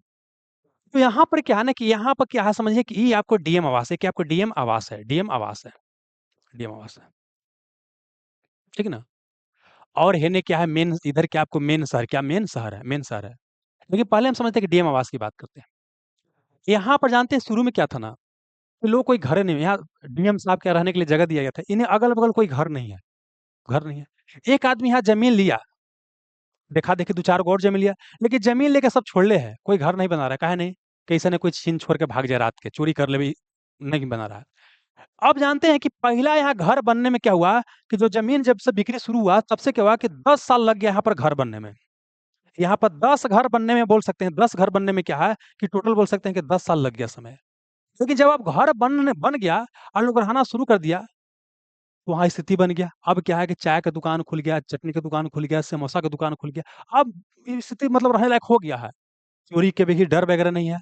अब क्या देखा गया, 2 साल के अंदर में, 2 साल के अंदर में क्या देखा गया, कि 100 घर बन गया। क्या हो गया आपको, 100 घर बन गया, क्या हो गया, 100 घर बन गया। हजारों की संख्या में क्या हुआ, आदमी रहना शुरू हो गया। अब किसी को कोई डर नहीं है, कोई किसी को कोई डर नहीं है। तो इसका मतलब हम क्या बताने का प्रयास करें, जो पहला बार जो जीव आता है, पहला बार जो जीव आता है, मतलब क्या बोले, कि इसको बोलते हैं, कि जो शुरू में जो होता है ना, वो सक्सेस को बोलते हैं प्राइमरी, क्या बोलते हैं, प्राइमरी सक्सेशन। प्राइमरी में जो सक्सेशन होता है, बहुत स्लो, बहुत क्या होता है आपको, स्लो होता है। स्लो मतलब बहुत धीमी होता है। धीमे धीमे क्या होता है, क्योंकि यहाँ उस तरह के कंडीशन डेवलप नहीं हुआ है। जैसे जैसे कंडीशन डेवलप होगा, तो फिर क्या होगा, आपको तेज होगा। लेकिन वही हम बात करते हैं सेकेंडरी, क्या बोलते हैं, सेकेंडरी सक्सेशन, सेकेंडरी सक्सेशन का ये बहुत ही क्या होता है, तेज होता है। ये क्या होता है, काफी ज्यादा क्या होता है, फास्ट, क्या होता है, आपको फास्ट होता है। पूछेगा कि प्राइमरी सक्सेशन तेज होता है कि सेकेंडरी सक्सेशन तेज होता है। प्राइमरी सक्सेशन क्या होता है, स्लो होता है, और सेकेंडरी क्या होता है, काफी तेज होता है। प्राइमरी सक्सेशन कहाँ शुरू होता है, बिल्कुल बंजर एरिया पर। कहाँ शुरू होता है? बंजर एरिया पर। कहाँ आपको? बंजर एरिया पर। यहाँ पर भी जीव आएगा भी ना तो कैसे आएगा? मान लेते क्या है, गाय के नाम सुनेगा, छोटा मोटा घास उस जमेगा, छोटा मोटा कोई जीव आएगा, है ना, यहाँ पर। लेकिन बाद में क्या देखेंगे, पेड़ पौधा एकदम हरा भरा भर जाएगा। समझ में आ गया? अब समझिए, जो पहला और जो जीव आता है, पूछेगा कि प्राइमरी सेक्शन कहाँ शुरू होता है, तो बंजर भूमि पर शुरू होता है, वेल डेवलप एरिया नहीं होता है ना, बढ़िया पर्यावरणीय परिस्थिति नहीं होता है। लेकिन वही सेकेंडरी सेक्शन होता है, एक क्या होता है, तेज होता है, क्योंकि वेल डेवलप एरिया पर शुरू होता है, इसके कंडीशन क्या होता है, फेवरेबल होता है, इस कारण से क्या होता है, जीवों का विकास तेजी से होता है। अब अगला समझना क्या है, देखिए, जो पहला बार जो जीव आता है, पहला बार कोई एरिया में जीव आता है, उसे बोलते हैं क्या? उसे बोलते हैं क्या? पॉइनर। क्या बोलते हैं? Pioneer community. क्या बोलते हैं? Pioneer community. कम्युनिटी बोलते हैं। पूछेगा कोई एरिया पर पहला बार जो जीव आता है, उसे कौन कम्युनिटी बोलते हैं? उसे क्या बोलते हैं? Pioneer community. पॉइनियर मतलब होता है अग्रदूत। क्या होता है? अग्रदूत। जो पहला बार आएगा उसे क्या बोलेंगे? पॉइनियर कम्युनिटी बोलेंगे। ठीक है। और उसके बाद बीचमान में जो होता है उसको इंटर, जैसे बोलते हैं कि मैट्रिक या ग्रेजुएशन के बीच में इंटरमीडिएट होता है। उसके बाद यहाँ पर क्या आएगा? इंटरमीडिएट। क्या आएगा? Intermediate community. इंटरमीडिएट कम्युनिटी आएगा। इस इंटरमीडिएट कम्युनिटी को बोलते हैं सिरल। क्या बोलते हैं? सिरल कम्युनिटी बोलते हैं। क्या बोलते हैं? सिरल। इस सजाने के लिए दिया गया है और क्वेश्चन में कि बस सजाइए कौन पहले आएगा कौन बाद में आएगा। इस सिरल कम्युनिटी आ गया। और जो सबसे लास्ट में आता है उससे बोलते हैं क्लाइमेक्स। क्या बोलते हैं? Climax community. क्या बोलते हैं? क्लाइमेक्स कम्युनिटी बोलते हैं। तो सजाने के लिए बोलेगा कि पहले पॉइनियर कम्युनिटी आएगा कि क्लाइमेक्स आएगा, तो पहले क्या आएगा? पॉइनियर। पहला वाला जो आएगा उसे बोलते हैं पॉइनियर कम्युनिटी बोलते हैं, और जो लास्ट में आता है उसे क्या बोलते हैं? क्लाइमेक्स कम्युनिटी बोलते हैं। अब अगला समझना क्या है, जो पॉइनर कम्युनिटी आता है ना, ये अनस्टेबल होता है। अनस्टेबल होता है, अनस्टेबल होता है।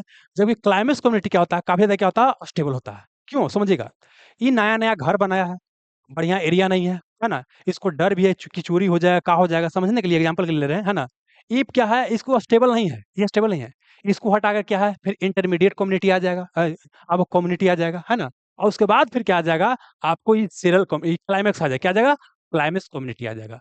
आई क्लाइमेक्स आ गया है तो ये बहुत बढ़िया एरिया पर डेवलप हो गया है, तो ये क्या रहेगा? आपको स्टेबल रहेगा। तो आपसे पूछेगा कौन स्टेबल ज्यादा होता है, पॉइनर कम्युनिटी या क्लाइमेक्स कम्युनिटी? क्या है? क्लाइमेक्स कम्युनिटी हो जाएगा।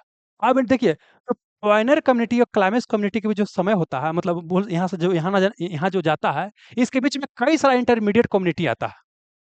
शुरू में यहाँ घास पात आया होगा, पेड़ पौधा आया होगा, उसके बाद धीरे धीरे करके वहाँ आदमी रहना शुरू किया होगा, है ना। तो ये आपको क्या करना है, समझना है। क्लाइमेक्स और क्या करना है, कि पॉइनर कम्युनिटी क्या होता है आपको बता दिए, कौन स्टेबल होता है और कौन स्टेबल होता है, ये भी आपको क्या किया है, बता दिए। समझ में गया? इकोलॉजिकल सेक्शन समझ में आ गया क्या होता है? जीव के आने का क्रम को इकोलॉजिकल सेक्शन बोलते हैं। जो पहला बार होता है उसको प्राइमरी, उसके क्या बोलते हैं, प्राइमरी सेक्शन। और जो बाद में होता है उसको सेकेंडरी सेक्शन बोलते हैं। प्राइमरी सेक्शन क्या होता है, बहुत स्लो होता है, और जो सेकेंडरी सेक्शन होता है काफी क्या होता है, आपको तेज होता है। पहला बार जो कम्युनिटी आता है उसको पॉइनर कम्युनिटी बोलते हैं, और जो सबसे लास्ट में आता है क्लाइमेक्स कम्युनिटी बोलते हैं। जो आपको पॉइनर कम्युनिटी होता है ये अनस्टेबल होता है, ये स्टेबल नहीं होता है। जबकि जो क्लाइमेक्स कम्युनिटी होता है वो क्या होता है आपको? स्टेबल। क्या होता है आपको? अस्टेबल। क्या होता है? अस्टेबल होता है। कोई दिक्कत नहीं। अब एक चीज समझा देते हैं, जानते हैं क्या, ये समझा देते हैं तो आगे बढ़ेंगे। एक समझिए जीव। क्या आपको? जीव। जीव। जीव के बाद क्या आता है? प्रजाति। क्या आता है आपको? प्रजाति। अब प्रजाति के बाद क्या आता है? समुदाय। क्या आता है आपको? समुदाय। ये सब सजाने के लिए आएगा बाबू, इसलिए सब याद कीजिएगा, ऐसा आपको सजाने के लिए देगा। जीव, प्रजाति, समुदाय। इसी को अंग्रेजी में बोलते हैं ऑर्गेनिज्म। क्या बोलते हैं? ऑर्गेनिज्म। ऑर्गेनिज्म बोलते हैं। और इसके बाद क्या बोलते हैं? स्पेसीज। स्पेसीज। और इसको बोलते हैं कम्युनिटी। क्या बोलते हैं? कम्युनिटी। कम्युनिटी बोलते हैं। समझा देते हैं, देखिए बता रहे हैं क्या। समझिए क्या है, कि एक कोई जीव है, एक क्या आपको कोई जीव है, कोई भी जीव मान लीजिए, एक क्या आपको है, जीव है, ठीक ना। जो जीव होता है उसी को बोलते हैं, मतलब कोई भी एक सजीव चीज होता है उसको जीव बोलते हैं, या उसी को ऑर्गेनिज्म बोलते हैं। ठीक है। अब एक ही तरह के क्या है, आपको बोल सकते अनुवांशिक गुण वाला जो जीव आ जाएगा। जैसे एग्जाम्पल के लिए समझिए क्या है, एग्जाम्पल के लिए समझिए क्या है, कि यहाँ ढेर मानी क्या है, ढेर मानी क्या है आपको? बकरी। क्या है आपको? बकरी। तो बकरी के अंदर, सबके अंदर क्या होगा, यहाँ आप समझिए कि ये भी बकरी, ये भी बकरी, ये भी बकरी, सब बकरी, सब क्या आपको बकरी है, सब बकरी है। तो सब बकरी के अंदर क्या होता है, अनुवांशिक गुण क्या होता है, समान होता है। जैसे मनुष्य होगा तो सारा मनुष्य के अंदर क्या होता है, आपको बोल सकते हैं कुछ गुण क्या होता है, समान होता है। जो कुछ गुण समान होता है, मतलब समझिए एक जीव है, एक तरह के जो जीव जीव मिलता है उसे स्पेसीज बोलते हैं। स्पेसीज के अंदर क्या होता है, मतलब समझिए कि बकरी के अंदर सब एक तरह का बकरी दिखाई देगा, गाय सब एक तरह का दिखाई देता है, मनुष्य एक जगह एक तरह का दिखाई देता है, पक्षी एक तरह का दिखाई देता है। तो एक तरह के जीव जब मिलता है तो उसे क्या बोलते हैं? स्पेसीज बोलते हैं। क्या बोलते हैं? स्पेसीज बोलते हैं, या प्रजाति बोलते हैं। क्या बोलते हैं? प्रजाति बोलते हैं। कोई दिक्कत नहीं। अब समझना क्या है कि जब कई सारा प्रजाति मिलेगा, समझिए क्या है, एक बकरी का प्रजाति हो गया। बकरी के प्रजाति के बाद क्या बोलते हैं कि समझिए क्या है, कि बकरी का प्रजाति हो गया। समझिए ये बकरी का, एक मिनट रुकिए। ढेर माने क्या हो गया आपको? बकरी। ढेर माने क्या हो गया आपको? बकरी हो गया। क्या हो गया आपको? बकरी हो गया। ढेर माने क्या हो गया आपको? पक्षी। ढेर माने क्या हो गया आपको? पक्षी। क्या हो गया आपको? पक्षी। क्या हो गया आपको? पक्षी हो गया। ढेर सारा क्या हो गया आपको? हाथी। क्या हो गया आपको? ढेर सारा क्या हो गया आपको? हाथी। ढेर सारा क्या हो गया आपको? हाथी हो गया। हाथी हो गया, ठीक ना? और उस तरह से ढेर सारा क्या हो गया आपको? मनुष्य। क्या हो गया आपको? मनुष्य। क्या हो गया आपको? मनुष्य हो गया। मनुष्य हो गया। इस सब को मिला कर क्या बोलते हैं? कम्युनिटी बोलते हैं, या समुदाय बोलते हैं। तो हमने क्या बताया? ये बताया कि पहले क्या होता है, आप एक जीव आता है, एक जीव है, वो जीव से क्या है, कई तरह के जीव होता है, लेकिन एक जीव है, एक ही तरह का अगर जीव रहेगा उसको बोलेंगे एक प्रजाति का है, एक प्रजाति का है।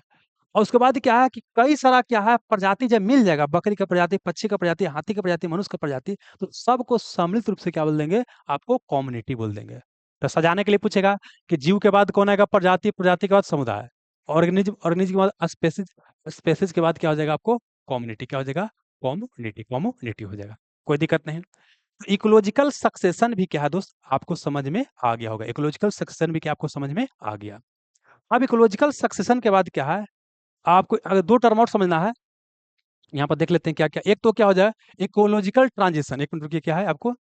इकोलॉजिकल ट्रांजिशन क्या होता है? इकोलॉजिकल क्या है? ट्रांजिशन। और एक समझना क्या है, इकोलॉजिकल फुटप्रिंट। इकोलॉजिकल ट्रांजिशन से क्वेश्चन नहीं पूछता, लेकिन समझाने के लिए समझा देते हैं, ये बहुत कम समय है पूछने का। इकोलॉजिकल ट्रांजिशन, इससे आज तक कहीं नहीं क्वेश्चन पूछा गया है। इकोलॉजिकल ट्रांजिशन मतलब क्या होता है? फिर देखिए क्या है कि जैसे जैसे समाज का विकास होता है, जैसे समाज का क्या होता है, इसका विकास हो रहा है, तो प्रकृति का यूज करने का इसका तरीका है बदलता है। इसका क्या होता है? बदलता है। जब समझिए क्या कि पहले जो शुरुआती जो समाज होगा, आदमी का जो समाज होगा, जो शुरुआती शुरुआती समाज की बात करते हैं, शुरुआती जो मानव समाज था, शुरुआती जो मानव था, कि प्रकृति को बहुत ज्यादा नुकसान नहीं पहुंचाता था। मतलब प्रकृति का बोल सकते हैं, प्रकृति का यहाँ पर बोल सकते हैं क्या था, बहुत क्या था, कम, यहाँ पर बहुत कम इस्तेमाल, अपने लिए बहुत कम इस्तेमाल करता था। लेकिन बाद में क्या आ गया? औद्योगिक समाज। क्या आ गया? औद्योगिक समाज। क्या आ गया? औद्योगिक माने औद्योगिक समाज आ गया। ये औद्योगिक समाज क्या किया कि प्रकृति का एकदम भरपूर दोहन किया। यह क्या किया? भरपूर का किया, दोहन किया। इतना दोहन किया कि प्रकृति बाप बाप करने लगा। मतलब प्रकृति को एकदम तहस नहस करके बर्बाद करके धर दिया। तो अब क्या है कि उसके बाद फिर क्या आ गया? 21वीं सदी के अब समाज आ गया। 21वीं सदी का क्या आपको समाज आ गया। तो यह अब क्या बोल रहा है कि प्रकृति का हमको इस्तेमाल तो करना है, लेकिन ऐसे इस्तेमाल करना है कि भविष्य के लिए, बाल बच्चा के लिए भी बचा रहे। मतलब उसको वाइजली तरीका से इस्तेमाल करना है, खराब तरीका से इस्तेमाल नहीं करना है। सस्टेनेबल तरीका से इस्तेमाल करना है। एक शब्द आएगा सस्टेनेबल या सतत। क्या बोले? एक शब्द आएगा कि आपको सस्टेनेबल। सस्टेनेबल। सस्टेनेबल, इसी को बोलते हैं सतत। एक क्वेश्चन पूछेगा, सतत विकास या सस्टेनेबल डेवलपमेंट क्या होता है? विकास की ऐसी रूपरेखा जिसमें हमारी जरूरत पूरा होता रहे, वर्तमान पीढ़ी का जो आवश्यकता है वो पूरा होता रहे, साथ ही कहा कि भविष्य की आवश्यकताओं के लिए भी हम संसाधन छोड़ के जाएं, उसी को बोलते हैं सतत विकास। जैसे एग्जाम्पल के लिए हम लोग जब पटना में तैयारी करने आए थे ना, तो रूमे का पानी पीते थे, सब इस्तेमाल होता था। लेकिन आजकल बाजार समिति के एरिया के बारे में बता रहे हैं, पटना में सब क्या करता है, 5 लीटर गैलन लेकर दौड़ता रहता है पानी पीने के लिए। मतलब अपना जो हर रूम का जो पानी उसको इस्तेमाल नहीं करता है। हम विकास सही तरीका से नहीं किए हैं, पानी को प्रदूषित कर दिए हैं। हमको विकास ऐसा करना चाहिए था कि हमारा जो पहले के जो जनरेशन था वो पानी का इस्तेमाल किया, हम लोग भी इस्तेमाल करें, हमारा बाल बच्चा भी इस्तेमाल करते रहे, उसको बोलते हैं सतत विकास। तो सतत विकास का डेफिनेशन पूछता है, व्हाट इज सस्टेनेबल डेवलपमेंट? सतत विकास, विकास की एक ऐसी रूपरेखा जिसमें हमारी वर्तमान आवश्यकताओं पूर्ति होता रहे, साथ ही भविष्य के लिए भी बचा रहे, उसको बोलते हैं सतत विकास बोलते हैं, ठीक ना? तो अब क्या है कि हम भरपूर दोहन किए हैं, औद्योगिक समाज है, भरपूर दोहन किया है। तो अब जो विकास की बात हम करते हैं 21वीं सदी में, सस्टेनेबल डेवलपमेंट की बात करते हैं। प्रकृति को इस्तेमाल तो करना है, लेकिन सतत तरीका से इस्तेमाल करना है ना, ताकि वो क्या हो, आपको नुकसान हमको ना पहुंचाए। तो इसी को बोलते हैं कि आपको इकोलॉजिकल ट्रांजिशन। तो इकोलॉजिकल ट्रांजिशन क्या होता है कि समाज जैसे जैसे विकास करता है, प्रकृति का इस्तेमाल करने का तरीका क्या होता है, बदलता है, ट्रांजिशन होता है। क्या होता है? ट्रांजिशन होता है समय के साथ। इसी को बोलते हैं इकोलॉजिकल ट्रांजिशन। इकोलॉजिकल ट्रांजिशन बोलते हैं। ये भी शब्द हो गया। इससे क्वेश्चन ना कबार पूछेगा, संभावना बहुत कम है। आइए, अगला हमको समझना है बाबू, यहाँ पर इकोलॉजिकल फुटप्रिंट। इससे क्वेश्चन पूछेगा इकोलॉजिकल फुटप्रिंट क्या होता है। इकोलॉजिकल फुटप्रिंट क्या होता है, इसको समझाते हैं। Ecological footprint, footprint, ecological footprint क्या होता है? देखिए,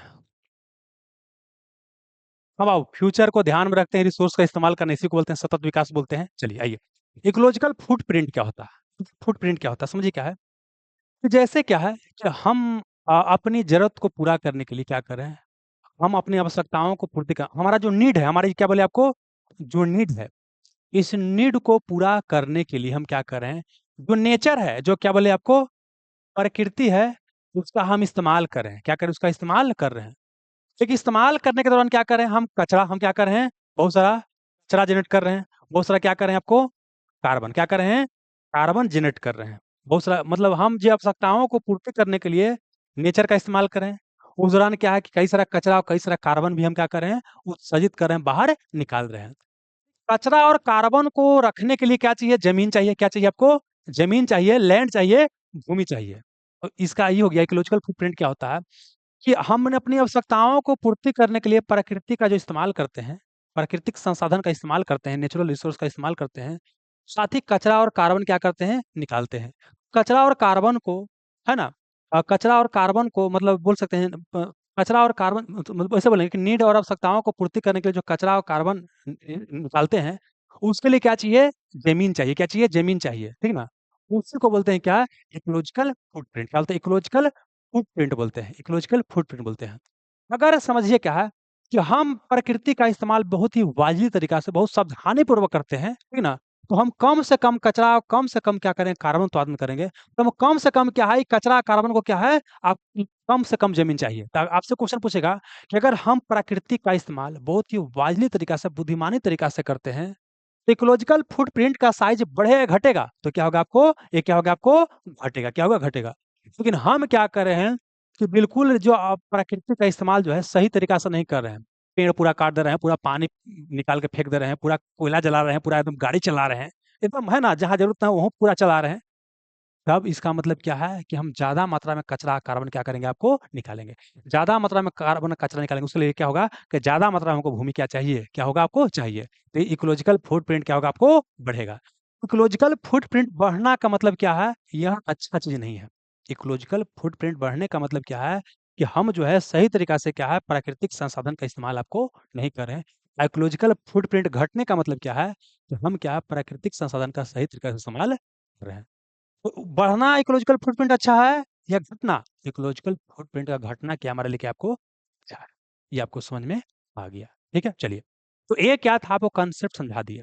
लेकिन अब क्या है कि बहुत सारा पॉइंट जो होगा आपका नोट्स में होगा, हो सकता है कुछ रटने वाला भी होगा। जैसे पूछा इकोलॉजी शब्द का सर्वप्रथम कौन प्रयोग किया था, इकोसिस्टम शब्द का सर्वप्रथम प्रयोग कौन किया था, सब रटने वाला है ना। तो रटने वाला है तो रटिएगा भी। तो अब क्या करते हैं, नोट्स को क्या करते हैं, आपको एक बार क्या करते हैं, देते हैं, ठीक है ना। चलिए, पूरा क्लियर हो जाएगा। आइए, तो आइए इसको बाबू बता देते हैं। यहाँ तक बताइए दोस्त, किसी को कोई समझने में समस्या है तो बताइए। यहाँ से आइए, आप सुनिएगा। यहाँ पर क्या है, ये इन्वायरमेंट इकोलॉजी की बात करते हैं। इन्वायरमेंट मतलब होता है पर्यावरण, बायोडाइवर्सिटी मतलब होता है जैव विविधता। तो इन्वायरमेंट मतलब क्या हो गया, आसपास के आवरण को इन्वायरमेंट बोलते हैं। और जैव विविधता मतलब होता है कि जहाँ पर जीव जंतु की विविधता हो, डाइवर्सिटी, उसे बोलते हैं जैव विविधता बोलते हैं। आइए, आप सुनिए कि भारत में जानते हैं प्रकृति के प्रति शुरू से ही लोग जागरूक थे।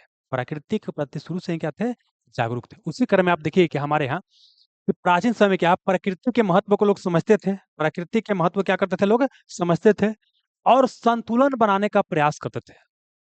संतुलन बनाने का प्रयास करते थे। और एक चीज ध्यान रखिएगा, ऐसे ही वर्तमान में परिदृश्य में भी क्वेश्चन पूछ सकता है।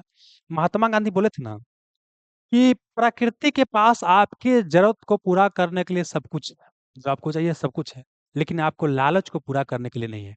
वो एक मुर्गी और अंडा वाला कहानी सुने ना है। एक मुर्गी था, वो सोना के रोज अंडा देता था। वो एक एक अंडा देगा सोना का, उससे भी आपका अमीर बन जाइएगा। लेकिन जो उसका मालिक था उसके एक दिन लोभ आ गया, उस तरह ऐसा करते हैं कि एक ही दिन मार करके या सारा उसका अंडा निकाल लेते हैं, मुर्गी को मार देते हैं या मुर्गा को मार देते हैं, सारा अंडा निकाल लेते हैं। मुर्गियों मर गई, अंडों नहीं निकला। है ना जी। मतलब वही हो गया कि आपकी जरूरत को पूरा करने के लिए प्रकृति के पास सब कुछ है, लेकिन आपके लालच को पूरा करने के लिए प्रकृति के पास कुछ भी नहीं है। या कौन कहा है? महात्मा गांधी है, स्टेटमेंट देकर क्वेश्चन पूछ सकता है। तो हम लोग भारत के लोग जो है प्रकृति के प्रति और प्रकृति के बारे में जागरूक थे और संतुलन बनाने का प्रयास करते थे, ठीक ना। और हमारे यहाँ देखिए कि आयुर्वेद की बात करते हैं, आयुर्वेद का जनक की बात करते हैं। आयुर्वेद मतलब क्या होता है कि जड़ी बूटी के माध्यम से लोग इलाज करता है। आयुर्वेद के जनक हमारे यहाँ धन्वंतरी को कहा जाता है। क्वेश्चन पूछेगा कि आयुर्वेद का जनक किसे कहते हैं भारत में? धन्वंतरी। किसे बोलते हैं? धन्वंतरी बोलते हैं। धन्वंतरी को बोलते हैं आयुर्वेद का जनक बोलते हैं। लेकिन कई जगह एग्जाम में क्वेश्चन पूछा गया है कि आयुर्वेद का जनक किसे कहते हैं। ऑप्शन में धन्वंतरी है ही नहीं। अगर ऑप्शन में ही है तो ये बना के आना ही है, लेकिन ऑप्शन में नहीं रहेगा। अब क्या रहेगा वहां पर? चरक रहेगा। क्या रहेगा? चरक रहेगा। तो अगर क्वेश्चन पूछेगा कि आयुर्वेद का जनक किसे बोलते हैं, तो धन्वंतरी पहला ऑप्शन यही रहेगा। ये ऑप्शन में नहीं है तो आप क्या बना के आएंगे? चरक बना के आएंगे। क्या बनाएंगे? चरक। चरक ने क्या किया था? चरक संहिता नामक पुस्तक लिखा था। चरक ने क्या लिखा था आपको? चरक संहिता नामक पुस्तक लिखा था, जो भारत में क्या है, आयुर्वेद की एक प्रमुख पुस्तक माना जाता है। आयुर्वेद के ऊपर लिखा है क्या है? प्रमुख पुस्तक क्या है? चरक संहिता, जो चरक ने आपको लिखा था। एक और क्या है? एक सर्जरी। क्या? सर्जरी। सर्जरी की बात करते हैं। सर्जरी को बोलते हैं शैल चिकित्सा। क्या बोलते हैं? शैल चिकित्सा। शैल चिकित्सा बोलते हैं। शैल चिकित्सा बोलते हैं। इसी को चीर फाड़ बोलते हैं। कट गया, फट गया, चीरना है, फाड़ना है। तो सर्जरी के ऊपर जो पुस्तक लिखा गया था वो है सुश्रुत संहिता। ये भी क्वेश्चन पूछेगा कि भारत में सर्जरी पर लिखा गया प्रथम पुस्तक कौन है? तो सुश्रुत संहिता भारत में सर्जरी पर लिखा गया प्रथम क्या आपको पुस्तक है। और सुश्रुत संहिता कौन लिखा? सुश्रुत नामक व्यक्ति लिखा है। इसलिए बोलते हैं शैल चिकित्सा का जनक किसे बोलते हैं? तो शैल चिकित्सा का जनक या सर्जरी का जनक किसे बोलते हैं? सुश्रुत को बोलते हैं। तो बोलिए क्या बोले कि आयुर्वेद का जनक धन्वंतरी को बोलते हैं। ये ऑप्शन में नहीं रहेगा तो चरक बना लीजिएगा। चरक संहिता, चरक लिखा है, आयुर्वेद पर पुस्तक है। हम क्या बोले कि सर्जरी या शैल चिकित्सा पर लिखा गया भारत का प्रथम पुस्तक क्या है? सुश्रुत संहिता है। और सर्जरी का पिता या शैल चिकित्सा का पिता किसे बोलते हैं? सुश्रुत नामक व्यक्ति को कहते हैं। ठीक है। अब आइए, अब आते हैं इन्वायरमेंट। अब देखिए हम सिंपल भाषा में बता दिए, लेकिन यहाँ पर क्या है, कई को डिफिनेशन देता है तो डिफिनेशन भी लिख दिए हैं ताकि वो याद कर लीजिएगा, डायरेक्ट वही क्वेश्चन आएगा। पहले बात करते हैं इन्वायरमेंट या पर्यावरण। इसी को बोलते हैं वातावरण। क्या बोलते हैं? वातावरण। तो ये किसी जीव के चारों ओर के आवरण, किसी जीव के चारों ओर जो कवर है, जो आवरण है, उसी को क्या बोलते हैं? पर्यावरण कहा जाता है। प्रत्येक चीज जिससे एक जीव चारों तरफ से घिरा है, एक जीव है ये चारों तरफ से घिरा हुआ है, चाहे जिंदा चीज से घिरा हुआ होगा, चाहे मरा चीज से घिरा हुआ होगा। तो मतलब कि everything that surround an organism या everything that influence organism on earth. मतलब किसी जीव को, है ना, चारों तरफ जो आवरण घेरे हुए है, या किसी जीव को जो उसका आवरण प्रभावित कर रहा है, उसी को क्या बोलते हैं? आपको इन्वायरमेंट बोलते हैं। जीव को प्रभावित करने वाले सभी जैविक और अजैविक कारकों को समूह को बोलते हैं पर्यावरण। मतलब पर्यावरण के अंदर बायोटिक और एबायोटिक कंपोनेंट होता है, जैविक और अजैविक कंपोनेंट होता है। तो इसलिए इसको ऐसे भी क्वेश्चन पूछ सकता है कि जीव को प्रभावित करने वाले सभी जैविक और अजैविक कारकों के समूह को क्या बोलते हैं? पर्यावरण कहते हैं। मानव गतिविधियों से परिवर्तित पर्यावरण को क्या बोलते हैं? एंथ्रोपोजेनिक इन्वायरमेंट बोलते हैं। क्वेश्चन पूछा जा चुका है। एंथ्रोपोजेनिक इन्वायरमेंट किसे बोलते हैं? जो मानव गतिविधि से पर्यावरण प्रभावित हो रहा है, जैसे ग्लोबल वार्मिंग वगैरह हो रहा है या प्रदूषण वगैरह फैला रहे हैं, मानव गतिविधि से पर्यावरण में ये सब चीज हो रहा है, बदलाव हो रहा है। तो इसको क्या बोलते हैं? एंथ्रोपोजेनिक इन्वायरमेंट कहा जाता है। क्वेश्चन को ध्यान रखिएगा। अब इन्वायरमेंट का दो घटक होता है, एक जैविक घटक बायोटिक कंपोनेंट, एक क्या होता है? अजैविक घटक। पर जैविक घटक क्या होता है? पर्यावरण के सजीव भाग, लिविंग थिंग होता है। इसी को बोलते हैं पर्यावरण के कार्बनिक भाग। मतलब देखिए जो जो जीव होता है उसके अंदर कार्बन होबे करेगा, ठीक ना। इसी को बोलते हैं ऑर्गेनिक भाग। जैसे पेड़ पौधा हो गया, मनुष्य हो गया, जानवर हो गया, सब क्या आपको जैविक घटक हो गया। और जैविक घटक की बात करते हैं, एबायोटिक कंपोनेंट क्या है? जिसमें क्या है, जान न हो, यह निर्जीव भाग होता है ना। इसी को बोलते हैं कि अकार्बनिक भाग है, यह क्या, इनऑर्गेनिक पार्ट है। इसमें जान नहीं होता, जैसे ऊर्जा हो गया, हवा हो गया, पानी हो गया, मिट्टी हो गया, तापक्रम हो गया, खनिज हो गया, है ना। ये सब क्या है? प्राकृतिक रूप से क्या है? अजैविक घटक है। लेकिन मानव निर्मित भी कुछ है, जैसे टेबल हो गया, मोबाइल हो गया, कलम हो गया, है ना। ये सब क्या है? जैविक घटक है। अब आइए आ गया ऊर्जा की बात करते हैं। ऊर्जा, जीवन में कोई भी कार्य आपको करना है उसके लिए ऊर्जा जरूरी है। बिना ऊर्जा के आप काम नहीं कर सकते। ऊर्जा क्या उसके लिए आपको जरूरी है। अब अगला क्वेश्चन पूछेगा कि ब्रह्मांड या सौर मंडल में ऊर्जा का सबसे बड़ा सोर्स क्या कौन होता है? यूनिवर्स में ऊर्जा का सबसे बड़ा सोर्स कौन है? ब्रह्मांड पूछेगा तो वहां तारा बना लीजिएगा, है ना। तारा ना रहेगा तो सूर्य बना लीजिएगा। और सोलर सिस्टम या सौर मंडल पूछेगा तो वहां तो सूर्य बनाना ही है, ठीक है ना। सही है। सूर्य का प्रकाश जैव विविधता के निर्धारण में महत्वपूर्ण भूमिका निभाता है। देखिए, बायोडायवर्सिटी या जैव विविधता, जीव के विविधता को निर्धारण करने में एक तापक्रम और एक पानी, वर्षा और धूप दोनों का क्या होता है? योगदान होता है। जब बायोम बताएंगे तो वहां वाला चैप्टर में इसको और समझाएंगे विशेष। अब वर्षा और पानी की बात करते हैं। तो वर्षा पानी या रेनफॉल क्या करता है? यह जीवों के वितरण को प्रभावित करता है। जिस इलाका में अधिक बरसात होगा उस इलाका में क्या होगा? जीव जंतु पूरा पाया जाएगा, पेड़ पौधा एकदम हरा भरा रहेगा। और जहाँ पर पानी वगैरह नहीं पड़ेगा वहाँ रेगिस्तान होगा, जीव जंतु पाया जाएगा लेकिन अलग तरह का पाया जाएगा। मतलब यह क्या है कि जीव के वितरण को और वनस्पति के निर्धारण, वनस्पति के प्रकार क्या करता है? प्रभावित करता है। जहाँ पर पूरा पानी पड़ता है ना वहाँ पर एकदम चौड़ा चौड़ा पट्टी होता है। और जहाँ पानी नहीं पड़ता है इस रेगिस्तान में, तो वहाँ क्या होता है? पत्ती एक कांटा बन जाता है, जैसे नागफनी आप देखेंगे एकदम कांटेदार बन जाता है। तो मतलब कि जीव के वितरण को प्रभावित करता है और क्या वनस्पति के प्रकार को निर्धारित करता है। कौन? आपको वर्षा या रेनफॉल, है ना। और यह क्या है? जो इकोसिस्टम को उत्पादकता को प्रभावित करता है। कोई भी जो जीव होता है ना, कोई भी काम करता है ना, तो उसके लिए क्या चाहिए? पानी चाहिए। बिना पानी के काम नहीं करता है। पानी रहेगा तो उसका जो प्रोडक्टिविटी है, उत्पादकता है, वो भी क्या होगा? आपको प्रभावित होगा। ठीक है, आगे चलिए। अब तापक्रम की बात करते हैं। टेम्परेचर को पर्यावरण का क्रिटिकल फैक्टर कहा जाता है। ये क्वेश्चन पूछेगा, क्रिटिकल फैक्टर पर्यावरण का किसे बोलते हैं? टेम्परेचर या तापक्रम को। आइए, अब देखिए, प्रत्येक जो जीव होता है एक निश्चित क्या होता है? आपको टेम्परेचर रेंज में रहता है, ठीक ना। अगर क्या बोले तापक्रम में अचानक से बदलाव आ जाएगा तो जीव तो मरना शुरू हो जाएगा।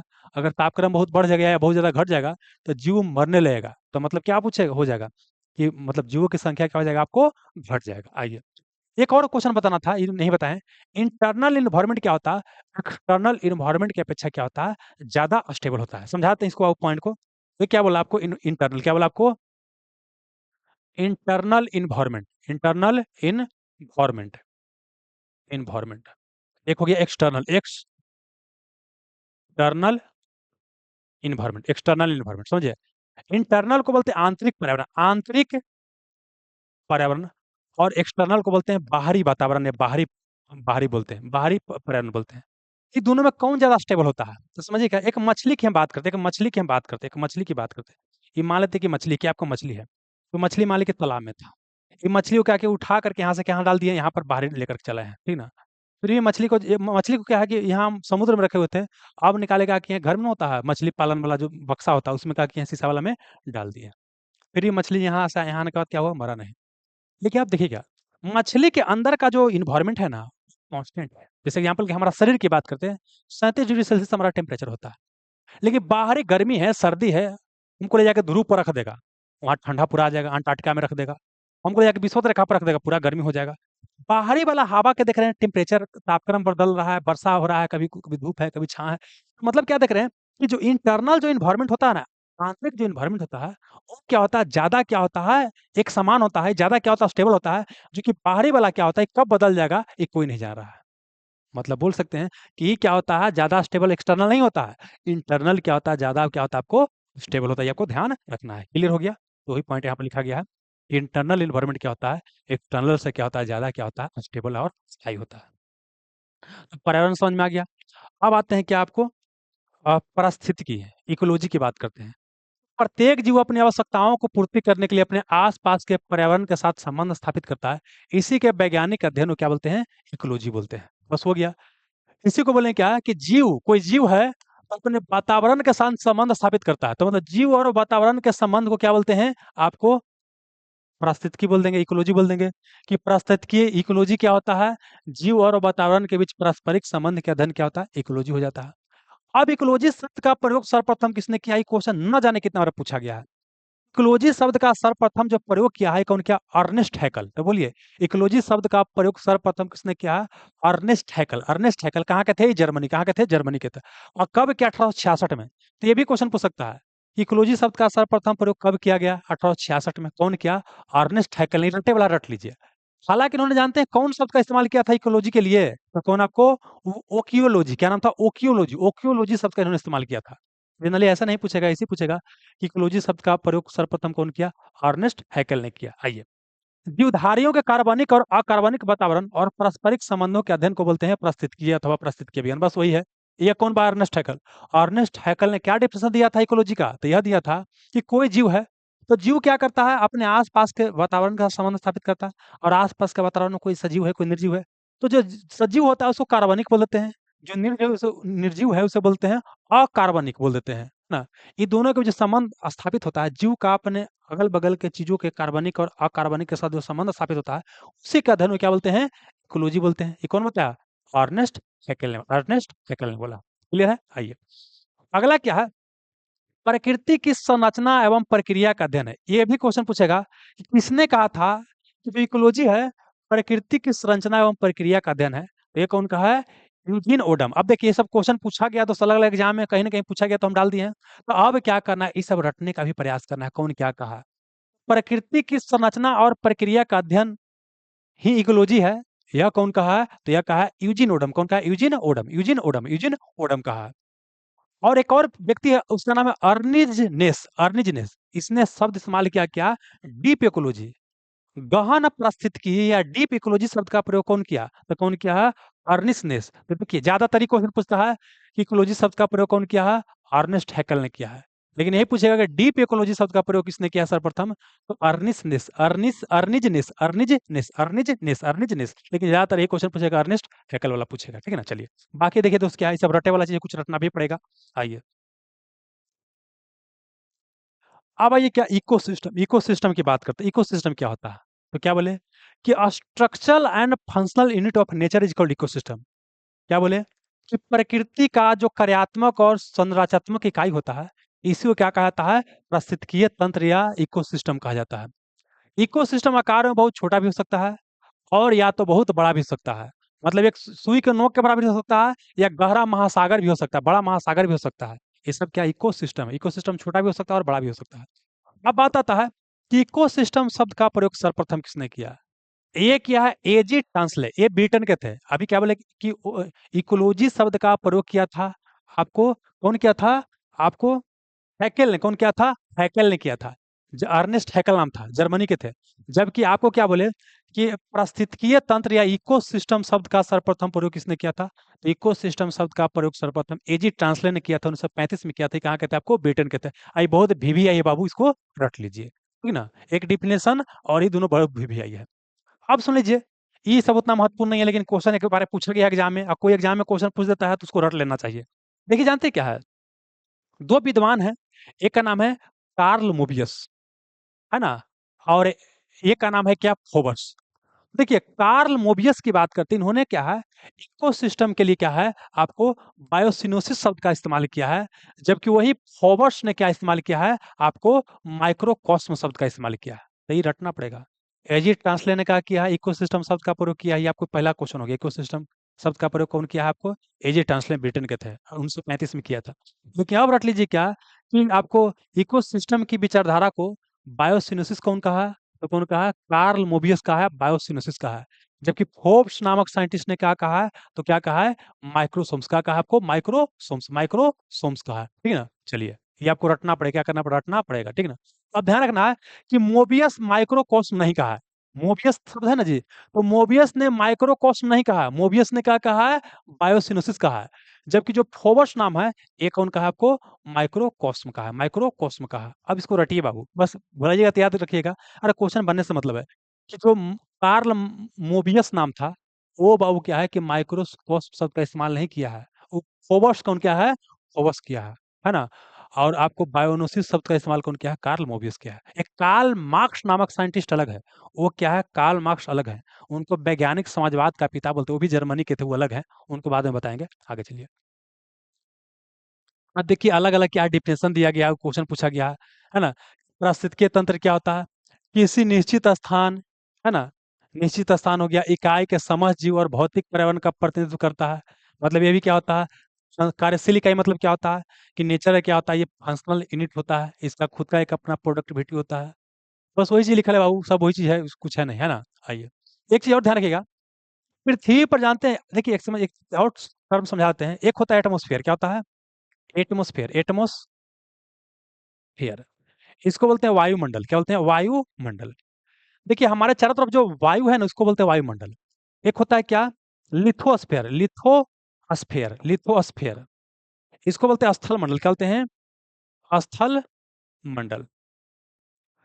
जहां पर आपको जमीन दिखाई देगा, जमीन जो होता है उसको बोलते हैं लिथोस्फेयर। लिथोस्फेयर क्या होता है, जो जमीन भूमि वाला भाग है पृथ्वी का, उसे बोलते हैं लिथोस्फेयर। क्या बोलते हैं, लिथोस्फेयर। या से एटमोस्फेयर, या से एयर, ये तो भूले भी नहीं कीजिएगा, है ना। आइए, एक होता है हाइड्रोस्फेयर। क्या होता है, हाइड्रोस्फेयर, हाइड्रोस्फेयर, इसे बोलते हैं जल मंडल। क्या बोलते हैं, जल मंडल। जहां पर वाटर है उसे बोलते हैं हाइड्रोस्फीयर। तो आप जानते हैं वाटर का फॉर्मूला H2O होता है, तो भुलाइएगा तो याद कर लीजिएगा कि H से हाइड्रोस्फीयर, H से क्या होता है, H से H2O, H से हो गया हाइड्रोस्फीयर। तो याद हो गया कुछ चीज कि हाइड्रोस्फीयर क्या हो गया, आपको बताइए क्या हो गया, जल मंडल हो गया। ए से एयर, ए से एटमोस्फियर, तो वायुमंडल हो गया। एक एल बच गया, तो एक समझिए क्या है कि मेरे तो एल क्या बोले यहाँ क्या बोलते हैं, एल मतलब क्या हो गया, एल मतलब क्या हो गया, लैंड। एल मतलब लैंड, मतलब समझिए याद करना आसान है। ये देखिए, ए मतलब एयर, हवा वाला भाग को एटमॉस्फेयर बोलेंगे। एल का मतलब लैंड, तो लैंड जमीन वाला भाग को लिथोस्फेयर बोलेंगे। एच मतलब हाइड्रो, मतलब एच मतलब क्या होता है, H2O। हाइड्रोस्फेयर क्या बोलेंगे, जलमंडल बोलेंगे। और समझिएगा, सभी जगह क्या हवा में जीवन संभव है, नहीं, सभी जगह हवा में जीवन संभव नहीं है। क्या सभी जगह जमीन पर जीवन संभव है, नहीं, एकदम बिल्कुल चल गए एकदम हिमालय को चोटी पे पहुंच गए, तो क्या वहां तो जमीन है ना है, लेकिन वहां जीवन संभव है, नहीं संभव है, ठीक ना। आप बिल्कुल समुद्र के एकदम गहराई में चले गए, वहां पर जीवन संभव है, नहीं है। मतलब कि सभी जगह आपको वायुमंडल में जीवन संभव नहीं है, और सभी जगह आपको क्या बोले कि स्थल मंडल में भी जीवन संभव नहीं है, और सभी जगह क्या है कि आपको जल मंडल में भी जीवन संभव नहीं है। जीवन के लिए क्या चाहिए, जमीन भी चाहिए, वाटर भी चाहिए, हवा भी चाहिए, तीनों चाहिए, तब क्या होता है, जीवन संभव होता है। और जहां पर जीवन संभव होता है उसे बोलते हैं कि आपको बायोस्फीयर। क्या बोलते हैं, बायोस्फीयर, बायोस्फीयर, उसे क्या बोलते हैं, बायोस्फीयर, उसे बोलते हैं पूछेगा डेफिनेशन हो बाबू, कि जहां पर जीवन संभव होता है उसे क्या बोलते हैं, बायोस्फीयर। इसी को बोलते हैं जैव मंडल। मतलब ऐसा एरिया या क्षेत्र, मंडल मतलब क्षेत्र होता है, ऐसा एरिया या क्षेत्र जहां पर जीवन संभव हो उसे बोलते हैं बायोस्फीयर। इसका मतलब जानते हैं क्या हो गया, कि देखिए इसको कई जगह पिक्चर में आपको ऐसे दिखाएगा, आप देखिएगा तो पिक्चर में हमेशा ऐसे दिखाएगा, ऐसे दिखाता है, ऐसे दिखाएगा। एक क्या है, आपको एटमोस्फेयर है, सारे एटमोस्फेयर जीवन संभव नहीं, इतना दूर में संभव है, तो इसको ऐसे दिखाएगा, है ना।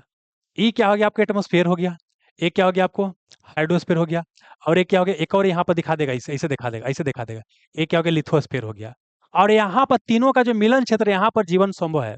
ये मिलन क्षेत्र को, ये जो मिलन मिलन क्षेत्र है, ये जो लाल वाला क्षेत्र है, इसे क्या बोल दिया आपको, बायोस्फीयर। क्या बोल दिया आपको, बायोस्फीयर बोल दिया, बायोस्फीयर बोल दिया। तो बोलिए बायोस्फीयर में कौन कौन शामिल होता है, मतलब कि एटमोस्फियर, हाइड्रो मतलब स्थल मंडल, जल मंडल और वायुमंडल का जो मिलन क्षेत्र होता है, जहां पर तीनों होता है, जहां पर जीवन संभव होता है, उसे क्या बोलते हैं, बायोस्फीयर। क्या बोलते हैं, बायोस्फीयर। क्या बोलते हैं, बायोस्फीयर बोलते हैं, ठीक है। एक शब्द होता है बायोम। क्या होता है, बायोम, बायोम। तो पृथ्वी के अलग अलग एरिया में अलग अलग प्रकार का जीव पाया जाता है। रेगिस्तान में अलग प्रकार का जीव पाया जाएगा, विषुवत रेखा में अलग प्रकार का जीव पाया जाएगा, और आपको ठंडा इलाका में अलग प्रकार का जीव पाया जाएगा। जो अलग अलग प्रकार का जीव जो पाया जाता है अलग अलग क्षेत्र में, उसे क्या बोलते हैं, बायोम। क्या बोलते हैं, बायोम बोलते हैं। बायोम का एक अलग चैप्टर आएगा, उसमें और बताएंगे, ठीक ना। फिलहाल जानिए एटमोस्फियर, लिथोस्फियर, हाइड्रोस्फियर और बायोस्फियर क्या होता है, बायोस्फियर आपको क्या होता है। यहाँ तो कोई दिक्कत आपको नहीं है, अब यहाँ पर आइए। हाँ, तो अब क्या होता है कि देखिए, जो जल मंडल है, जो जल मंडल है, जल मंडल में क्या होता है, जो जल वाला एरिया है उसमें क्या है कि 97% से अधिक भाग क्या होता है, समुद्र में होता है। मतलब मीठा पानी बहुत ही कम है, नदी वगैरह, तालाब वगैरह, चापाकल वगैरह में मीठा पानी होता है, बर्फ में मीठा पानी होता है, पी सकते हैं, लेकिन समुद्री जल को पी नहीं सकते हैं। और पृथ्वी पर जितना जल है उसका बोल सकते हैं कि 97% भाग क्या होता है, आपको समुद्री जल होता है। इसका मतलब हो गया कि पृथ्वी के सबसे अधिक क्षेत्र पर कौन फैला हुआ है, तो कौन, आपको सामुद्रिक इकोसिस्टम, मतलब बोल सकते हैं सी इकोसिस्टम क्या है, पृथ्वी के अधिकतर भाग पर क्या आपको फैला हुआ है ना। अब एक देखिए बहुत बढ़िया क्वेश्चन पूछा गया है। ये क्वेश्चन जानते हैं पूछा गया है सजाने के लिए, क्या सजाने के लिए पूछा गया है, देखिए क्या पूछा गया है। जल मंडल, दिवोम, स्थल मंडल, जैव मंडल में कौन सा पृथ्वी का सबसे बृहद पारिस्थितिकी तंत्र है, पूछा गया क्या। देखिए अंग्रेजी वाला समझिएगा। एक हाइड्रोस्फीयर है, मतलब जहाँ जल है। बायोम मतलब अलग अलग एरिया में अलग अलग प्रकार का जीव पाया जाता है। लिथोस्फीयर मतलब क्या हो गया, स्थल मंडल हो गया। बायोस्फीयर मतलब क्या हो गया, क्या हो गया आपको, जैव, क्या हो गया, जैव मंडल, जैव मंडल। तो बोलता है तो कौन सबसे बड़ा इकोसिस्टम है? तो सबसे बड़ा इकोसिस्टम यहाँ पर कौन मानेंगे? तो जो आपको बायोस्फीयर होता है, क्या बोले कि इकोसिस्टम क्या बोलते हैं कि स्ट्रक्चरल और नेचर का स्ट्रक्चरल और फंक्शनल यूनिट को क्या बोलते हैं? आपका इकोसिस्टम बोलते हैं ना। तो इसमें जैव मंडल क्या होता है? सबसे बड़ा क्या होता है? आपको पारिस्थितिकीय तंत्र होता है, इसको आप रट लीजिए, ठीक है ना। बाकी वही चीज लिखा है बाबू। एक और जानते हैं, ध्यान रखिएगा, कि जो बायोस्फीयर क्या होता है, पृथ्वी का क्या होता है, सबसे क्या होता है, व्यापक सबसे बड़ा इकोसिस्टम होता है, क्योंकि यहाँ पर क्या है, जीवन पूरा संभव है, ठीक ना। तो जहां पर मतलब बायोस्फीयर या जैव मंडल क्या होता है, पृथ्वी का क्या होता है, सबसे बड़ा क्या होता है, इकोसिस्टम होता है। एक और पूछता है कि जो बायोस्फीयर होता है, यह क्या होता है, एक ओपन सिस्टम का एग्जांपल है। समझाते हैं ओपन सिस्टम क्या होता है। पूछेगा ओपन सिस्टम, खुला तंत्र, खुला तंत्र।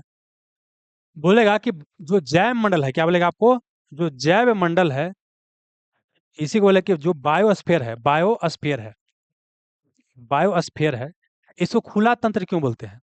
देखिए, खुला तंत्र वैसे सिस्टम को कहा जाता है जहां से क्या है कि एनर्जी, क्या बोले, एनर्जी और आपको मटेरियल, क्या बोले, आपको मटेरियल का क्या हो, आदान प्रदान हो सके। एनर्जी मतलब क्या होता है, ऊर्जा होता है। अब मटेरियल मतलब क्या होता है, आपको पदार्थ, क्या होता है, आपको पदार्थ। इसी को क्या बोलते हैं, आपको ओपन सिस्टम कहा जाता है। तो देखिए क्या होता है कि जैसे एग्जाम्पल क्या है कि जो पृथ्वी की ही बात करते हैं, यहाँ पर जीव जंतु रहता है, वहां पर वाष्पीकरण होता है, देखते हैं क्या होता है, उसके माध्यम से क्या होता है कि ऊर्जा भी अगर ऊपर जाता है, क्या होता है, कई सारा साइकिल बताएंगे, आगे बताएंगे साइकिल। उसमें क्या बताएंगे, कार्बन साइकिल बताएंगे, वाटर साइकिल बताएंगे, ऑक्सीजन साइकिल बताएंगे, सल्फर साइकिल बताएंगे, नाइट्रोजन साइकिल बताएंगे। तो इस साइकिल के माध्यम से क्या होता है कि पदार्थ जो होता है आगे बढ़ता है, ठीक है ना। इसीलिए क्या है, आपको जो जैव मंडल होता है, उसे क्या बोलते हैं, ओपन सिस्टम बोलते हैं, क्योंकि यहाँ से क्या होता है, एनर्जी और मटेरियल का आदान प्रदान आपको हो सकता है। ठीक है, चलिए, वही चीज यहाँ पर लिखा हुआ है बाबू, आगे चलिए। हम्म बायोस्फीयर क्या है, एक ओपन सिस्टम है, खुला तंत्र क्या होता है, जिसमें ऊर्जा और पदार्थ दोनों का आदान प्रदान बाहरी वातावरण के साथ होता है, उसी को बोलते हैं, ठीक ना।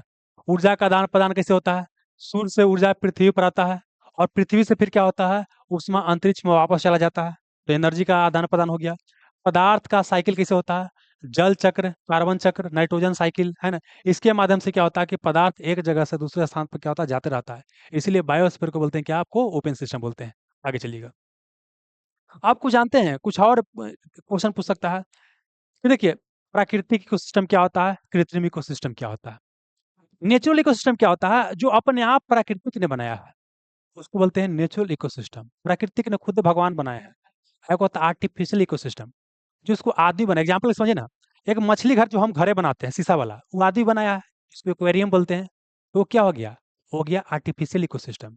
धान का खेत हम लोग बना रहे हैं, हो गया धान का खेत, हम लोग ना, मतलब धान रोप रहे हैं, गेहूं रोप रहे हैं, मतलब क्या हो गया, वो क्या हो गया, धान का खेत क्या हो गया, आर्टिफिशियल हो गया, कृत्रिम हो गया। जबकि जंगल बाबू, जंगल कौन भगवान बनाता है। जंगल तो अपने अपने लगल है। बगीचा हम लोग लगाते हैं, बगीचा छोटा मोटा ना होता है घर में, बगीचा अगल बगल, वो बगीचा हम लोग लगाए हैं। लेकिन जंगल की बात करते हैं, है ना, वो सब क्या है, आपको नेचुरल नेचुरल है। वही यहाँ पर समझना क्या है, कहने चल गया हो अल्लाह, कहीं भाग गया हो बबुआ। यहाँ पाइए, यहाँ पाना था। हम्म कि जो प्राकृतिक इकोसिस्टम होता है, ये मानवीय हस्तक्षेप के बिना, मतलब बिना मानव के हस्तक्षेप के स्वयं ही क्या होता है, जीवित रह सकता है। एग्जाम्पल के लिए जंगल की बात करते हैं, जंगल जो फॉरेस्ट है, बिना मानव के ही उगा है, बिना मानव के ही रह सकता है। तालाब की बात करते हैं, तालाब भी अपने अपने बनल रहता था जहाँ तहाँ। हालांकि अब तो गांव में तालाब वगैरह खनाया जाता है, लेकिन तालाब भी जनरली क्या होता है, ये सब आपको आता है, नेचुरल इकोसिस्टम में आता है ना। झील की बात करते हैं, जैसे जो गया गरसोप्पा जलप्रपात के नाम सुने हो गए, है ना। गोगाबिल झील के नाम सुने होंगे, टावरताल झील के नाम सुने होंगे, सब प्राकृतिक बनेले हैं। तो सब क्या हो गया आपको, प्राकृतिक है। जलाशय, कोई बहुत बड़ा जलाशय है जो प्राकृतिक बनाया है। कोई घास के मैदान है, जैसे घास के मैदान आप सुने होंगे, सवाना घास के मैदान, है ना, बेल्ट घास के मैदान, डाउन्स घास के मैदान, ठीक है ना। ये सब क्या है, प्राकृतिक बनाया है। मैदान हो गया, कहीं पेड़ पौधा है, ये सब क्या है, प्राकृतिक बनेले है। तो ये सब क्या है, आपको प्राकृतिक सिस्टम है। और कृत्रिम आर्टिफिशियल क्या होता है, वो क्या है कि मानव जो होता है उसको बनाता है। एग्जाम्पल के लिए मछली घर, एक्वेरियम, चिड़ियाघर। देखिए, चिड़ियाघर में क्या होता है, बाघ शेर चीता, पटना के चिड़ियाघर है, तो पटना के चिड़ियाघर में बाघ शेर चीता भालू सब देखते होंगे, लेकिन क्या इसका प्राकृतिक आवास है, नहीं, उसको ला करके रखा गया। ये सब आदमी बनाया है। तो ये सब क्या हो गया, कृत्रिम इकोसिस्टम हो गया। कहीं पर हम बांध बना रहे हैं, हरीके बांध बना दिए, वहां से सतलज, वहां से क्या किए हैं, इंदिरा गांधी नहर निकाल दिए। वो क्या हो गया, आपको बांध जो बनाते हैं मानव बनाता है ना। कहीं पार्क बना रहे हैं, ठीक ना। वहीं पर क्या है, प्रतिबंधित तालाब, मतलब तालाब, देखिए तालाब दो प्रकार का, एक तालाब तो क्या है, कई एरिया में क्या होता है, नेचुरल तालाब होता है। जैसे दरभंगा के एरिया में जाइएगा ना, तो वहां पर क्या, कई सारा तालाब आपको दिखाई देगा। लेकिन कई गांव में क्या होता है कि वहाँ तालाब खान के मछली पाले अलग बनाया जाता है। तो ऑप्शन के अनुसार भी देखना पड़ेगा, तालाब कौन तालाब की बात कर रहा है ना। आइए, खेत पूछेगा या फसल या खेत बोलेगा, ये क्या आदमी बनाता है, ये सब क्या है, आर्टिफिशियल, क्या आर्टिफिशियल या कृत्रिम हो गया। अब आइए, ये तो आपको प्राकृतिक और कृत्रिम समझ में आ गया। अब समझना क्या है, स्थलीय इकोसिस्टम और जलीय इकोसिस्टम। स्थलीय मतलब क्या हो गया, टेरेस्ट्रियल, स्थलीय को बोलते हैं टेरेस्ट्रियल इकोसिस्टम। जो जमीन वाला चीज रहेगा, जमीन पे इकोसिस्टम, उसको टेरेस्ट्रियल या स्थलीय बोल देंगे। और जो जल में रहेगा उसको जलीय इकोसिस्टम बोल देंगे। एग्जाम्पल के लिए, घास के मैदान, घास के मैदान कहीं एलिका में होता है, बेल्ट घास के मैदान हो गया, है ना। पंपास घास के मैदान कहीं है, दक्षिण अमेरिका में, अर्जेंटीना में है। कैंटबेरी घास के मैदान है, कई जंगल है या मरुस्थल है, ये सब क्या जमीन पर है, तो इसको बोलते हैं क्या, स्थलीय इकोसिस्टम। और जलीय इकोसिस्टम, झील हो गया, नदी हो गया, नहर हो गया, तालाब हो गया, है ना, डेल्टा हो गया, डेल्टाई इलाका हो गया, सब क्या है, जल में है। तो जलीय इकोसिस्टम इसे बोल देंगे, क्या बोल देंगे, जलीय इकोसिस्टम आपको बोल देंगे। जलीय को बोलते हैं एक्वाटिक, जलीय को क्या बोलते हैं, एक्वाटिक बोलते हैं। अब एक और क्वेश्चन है कि महासागर जानते हैं क्या, महासागर को एक स्टेबल इकोसिस्टम माना जाता है। पूछेगा कि निम्नलिखित में से किसे अस्टेबल या अस्थायी इकोसिस्टम माना जाता है, तो महासागर को क्या स्टेबल या अस्थायी इकोसिस्टम माना आपको जाता है। अब एक क्वेश्चन पूछेगा कि एक समुद्र में जल है या एक जमीन है, तो एग्जाम्पल के लिए क्या है, समझिए क्या, ये आपको इधर जमीन, इधर क्या आपको जमीन है, ये आपको समुद्र है। तो बोलता है किसमें नमक, देखिए लवणता का मतलब होता है नमक, इसी को बोलते हैं सैलिनिटी, क्या बोलते हैं, सैलिनिटी, सैलिनिटी बोलते हैं। जब बायोम बताएंगे तो हाँ और बताएंगे। नमक और नमक मतलब क्या, देखिए समुद्र के जल में क्या होता है, सोडियम क्लोराइड, NaCl, इसको बोलते हैं सोडियम क्लोराइड। पूछेगा कि समुद्री लवण का कारण क्या है, सोडियम क्लोराइड है। तो जिसमें नमक की मात्रा अधिक होगा उसे बोलेंगे लवणता अधिक है, जिसमें नमक की मात्रा कम होगा उसको लवणता बोलते हैं कम है, ठीक ना। तो समझना क्या है कि जो समुद्र में का जल होता है उसका औसत लवणता पूछेगा तो 35 ppt, पार्ट्स पर थाउजेंड। पीपीटी का फुल फॉर्म होता है पार्ट्स पर थाउजेंड। समुद्री जल का औसत लवणता कितना होता है, 35 ppt। 35 क्या होता है, पीपीटी होता है। और जो हम लोग पानी पीते हैं ना उसको मीठा जल बोलते हैं, उसका औसत लवणता 5 ppt से कम होता है, नमक बहुत ही कम होता है, 5 ppt या उससे कम होता है उसे बोलते हैं मीठा जल बोलते हैं। अब 35 ppt या उससे अधिक होगा उसको बोलते हैं क्या, खारा जल बोलते हैं या समुद्री जल बोलते हैं। तो समुद्र के जल का औसत लवणता इतना होता है। तो बोले कि जमीन है और वो आपका समुद्री जल है, किसकी लवणता अधिक होगा, तो समुद्री जल की लवणता अधिक होगा। लेकिन अब क्वेश्चन पूछेगा कि समुद्री जल का जो लवणता है कहाँ से आया, सूर्य के प्रकाश से आया है, जमीन से आया है। तो जमीन के अंदर ही क्या होता है, सोडियम क्लोराइड होता है, वही टूट टूट के क्या होता है, नदी के माध्यम से या नहर के माध्यम से या पानी के माध्यम से समुद्र में जाते रहता है। और सब जगह के क्या होता है, जमीन का क्या होता है, नमक यहाँ पर मिलते रहता है। इसी कारण से क्या होता है कि समुद्र में नमक की मात्रा बढ़ते जाता है। तो क्वेश्चन क्या पूछेगा, पूछेगा कि समुद्र के औसत लवणता होता है 35 ppt होता है, समुद्र में क्या होता है, सोडियम क्लोराइड होता है, खाने वाला नमक को सोडियम क्लोराइड ही बोलते हैं। अगला क्वेश्चन पूछेगा कि समुद्री जल का ज्यादा लवणता होता है कि जमीन का होता है, तो जमीन का लवणता कम होता है और समुद्री जल का ज्यादा होता है। अगला पूछेगा कि समुद्री जल के लवणता का सोर्स क्या है, तो जमीन ही क्या होता है, समुद्री जल के लवणता क्या होता है, सोर्स होता है। वही चीज यहाँ पर लिखा गया है, ठीक ना। आइए, बस वही चीज लिखा है, आगे बढ़िए। इकोटोन बता दिया, इकोटोन क्या होता है, इकोटोन क्या होता है, जहां पर क्या होता है, दो भिन्न इकोसिस्टम मिलता है उसे क्या बोलते हैं, इकोटोन बोलते हैं। Zone of junction between two या मोर डाइवर्स इकोसिस्टम, जैसे सुंदरबन डेल्टा की बात करते हैं, एक तरफ से नदी एक तरफ से समुद्र मिला, इसको विश्व का सबसे बड़ा डेल्टा मानते हैं। इसका प्रोडक्टिविटी, उत्पादक क्षमता बहुत ज्यादा होता है। जैसे एग्जाम्पल के लिए क्या बोले कि यहाँ पर क्या है कि जमीन था, यहाँ पर क्या समुद्र है, ठीक है ना। आई दोनों जहाँ पर मिला इसी को बोलते हैं कि आपको क्या बोल देंगे, इसी को बोल देंगे कि आपको इकोटोन बोल देंगे। कुछ जीव की संख्या बढ़ता है और कुछ जीव की संख्या क्या होता है, आपको घटता है, क्या होता है, घटता है। और कुछ जीव बिल्कुल नया तरह का भी मिलता है, कुछ जीव क्या होता है, बिल्कुल नया तरह का भी मिलता है इस एरिया में। एज इफेक्ट और एज स्पेसिस क्या होता है, एज इफेक्ट क्या होता है, जब किसी इकोटोन में कुछ प्रजाति की संख्या दूसरे जीव की अपेक्षा बढ़ जाता है, काफी ज्यादा बढ़ जाता है, तो इस इफेक्ट को बोलते हैं एज इफेक्ट बोलते हैं। और जिस प्रजाति की संख्या बढ़ता है उसे एज स्पेसिस भी कहा जाता है, एज स्पेसिस कहा जाता है, ध्यान रखिएगा। इकोलॉजिकल नीश क्या होता है, प्रकृति में अलग अलग प्रजाति का, अलग अलग स्पेसिस का अलग अलग भूमिका होता है है ना। मनुष्य का अलग भूमिका है, शेर का अलग भूमिका है, बकरी का अलग भूमिका है, पक्षी का अलग भूमिका है। सबका क्या है कि एक अलग क्या है, यूनिक फंक्शनल रोल है। इसी यूनिक फंक्शनल रोल को इकोलॉजिकल नीचे कहा जाता है। Each species has unique functional role in nature which is called ecological niche. दो प्रजातियों का एग्जैक्ट सेम आइडेंटिकल क्या होता है, इकोलॉजिकल नीश आपको नहीं हो सकता, अलग अलग होगा, ठीक है। जैसे बकरी और शेर का आवास, भोजन और प्रजनन, हैबिटेट, फूड, रिप्रोडक्शन समान आपको नहीं होता है, ठीक है। और देखिए जो इकोलॉजिकल नीश होता है, इसी को बाऊ या तो हम शब्द इस्तेमाल करेंगे पारिस्थितिकीय कर्मता, क्या कर्मता इस्तेमाल करेंगे, या इसी को बोलते हैं नीसे आला। नीस को बोलते हैं या तो कर्मता बोलेंगे, या नीसे बोलेंगे, या आला बोलेंगे। और यह शब्द का इस्तेमाल कौन किया है, ग्रीनेल, कौन किया है, ग्रीनेल, ग्रीनेल, ग्रीनेल किया है। बताइए दोस्त, क्या बताएं, इकोलॉजी, इकोलॉजी शब्द का इस्तेमाल कौन किया है, हैकल, अर्नेस्ट हैकल किया था। जबकि इकोसिस्टम, इको सिस्टम शब्द का इस्तेमाल कौन किया है, तो कौन आपको, टेंसले, कौन, एजी टेंसले, टेंसले, एजी टेंसले इस्तेमाल किया है। इकोलॉजी अर्नेस्ट हैकल जर्मनी का, इकोसिस्टम एजी टेंसले ब्रिटेन का। और क्या बोले कि इकोलॉजिकल निश शब्द का इस्तेमाल सर्वप्रथम प्रथम कौन किया है, तो ग्रीनेल, कौन किया है, ग्रीनेल, ग्रीनेल, ग्रीनेल। ये आपको रटना पड़ेगा दोस्त, रट लीजिए तीनों। आवास क्या है बता दिए, आवास क्या होता है, किसी प्रजाति विशेष या पौधा या जीव का जो रहने का सटीक जगह होता है प्राकृतिक रूप से, उसी को बोलते हैं हैबिटेट या आवास कहा जाता है। अब दो तरह के आवास आपको याद करना है। एक तो कि जमीन पर रहेगा तो उसको टेरेस्ट्रियल बोल देंगे, टेरेस्ट्रियल मतलब क्या, स्थलीय आवास। एक जल में रहेगा तो एक्वाटिक हैबिटेट बोल देंगे। लेकिन अब जल वाला एक जो आवास होता है वो दो तरह का होता है। एक बहता हुआ जल में आवास है कोई जीव का, एक क्या स्थिर जल में आवास है। तो दोनों को क्या बोलेंगे, तो एक को बोलते हैं क्या, लेंटिक, एक को बोलते हैं लोटिक। समझिए, अगर जल क्या है, स्थिर, अगर कोई जीव का आवास क्या स्थिर जल में है, उसे क्या बोलते हैं, आपको लेंटिक बोलते हैं, लेंटिक बोलते हैं। जो क्या बहता जल में आवास है उसे बोलते हैं लोटिक। तो भुलाएगा तो याद करने का तरीका, लोटना, लोटना नहीं होता कि लोट लोट के न बोलते हैं कि लोटेगा ज्यादा, लोटेगा मारेंगे दहिया पर, नहीं होता, लोटना, लोटना, लोटना। लोटना मतलब क्या, बहता हुआ, क्या हुआ, बहता हुआ। जैसे एग्जाम्पल क्या, अगर क्या नदी है, नहर है, या बोल सकते हैं क्या, जलधारा, क्या बोले आपको, जलधारा। जलधारा में कोई जीव रहता है प्राकृतिक रूप से, ठीक ना, नदी में, नहर में, जलधारा में, तो उसे बोलते हैं क्या, लोटिक, लोटिक आवास है बता जल में। जैसे अगर तालाब है, दलदल है, या आर्द्र भूमि, आर्द्र भूमि होता है जहाँ पर पानी लगा होता है उसको आर्द्र भूमि बोलते हैं। झील हो गया, जलाशय हो गया, है ना, ये सब लेंटिक, लेंटिक आवास। जलाशय मतलब जल के रहने का जगह, उसको जलाशय बोलते हैं। लेंटिक मतलब स्थिर जल, और लोटिक मतलब लोटना, मतलब क्या, गतिमान जल में, बस याद कर लीजिए।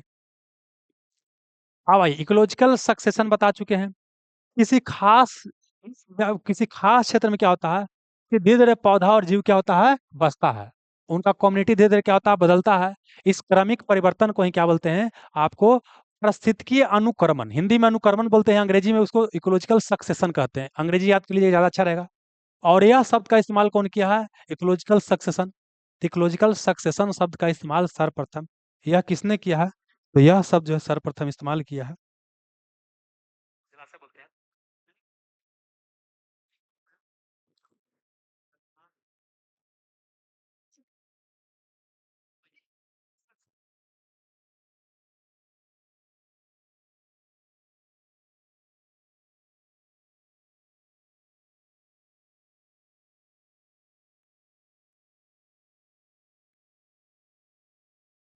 चलिए बताइए दोस्त, दिक्कत ना है बबुआ।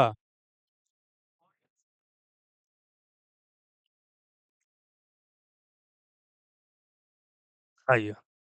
हम्म तो क्या बोले कि इकोलॉजिकल सक्सेशन शब्द का इस्तेमाल सर्वप्रथम किया है, एप क्लीमेंट, क्या नाम है, एप क्लीमेंट 1916 में क्या है, यह सर्वप्रथम क्या है, इसका परिभाषा दिया है, ठीक ना।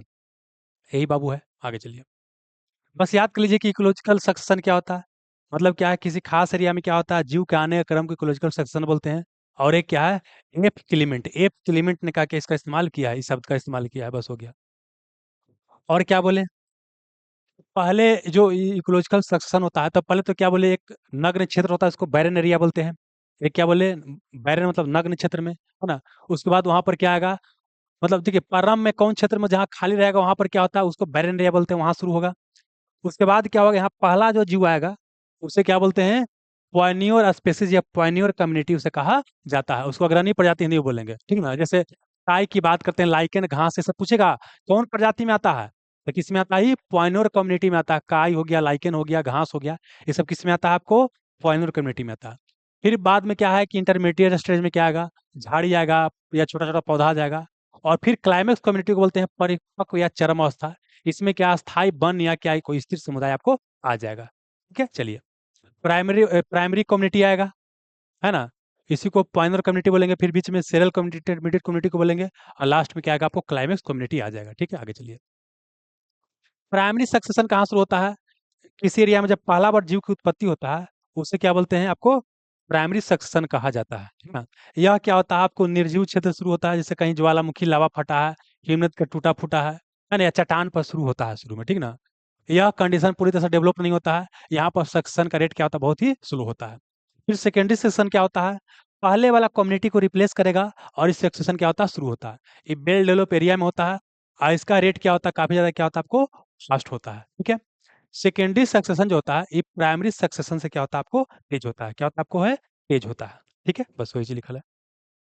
आप देखिए, जानते हैं दोस्त क्या? ये देखिए क्वेश्चन पूछा गया था, इसको समझा देते हैं। ये क्वेश्चन पूछा गया था। क्वेश्चन क्या पूछा गया था? कि नगनीकरण है। एक मिनट रुकिएगा दोस्त, ये क्वेश्चन पूछा गया है। क्वेश्चन क्या है?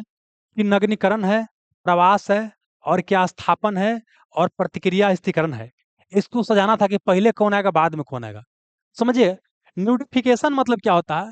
किसी क्षेत्र में पहला से जो वनस्पति कोई क्षेत्र मौजूद है, हाउस नष्ट हो गया, ठीक है ना, और भूमि नगन हो गया। भूमि क्या हो गया? बंजर हो गया, नग्न हो गया।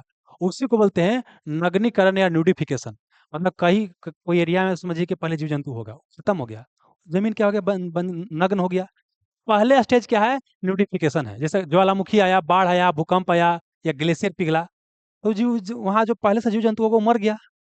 पहला स्टेज में क्या आएगा? आपको न्यूडिफिकेशन। अब क्या है कि एरिया क्या समझिए, क्या है कि आपको बंजर था, अब कोई जीव जंतु क्या है? हवा के माध्यम से या कुछ के माध्यम से वहां पर आया, तो उसको बोलते हैं माइग्रेशन। नए क्षेत्र में कोई बीज या बीजाणु या जीव क्या किस तरह से वहां पर पहुंचा, या तो हवा के माध्यम से, पानी के माध्यम से क्या होगा? वहां पर पहुंचेगा, ठीक ना। तो मतलब कि पहले क्या न्यूडिफिकेशन आया, उसके बाद अगला स्टेज क्या हुआ कि कोई जीव वहां पर भी माइग्रेट करेगा।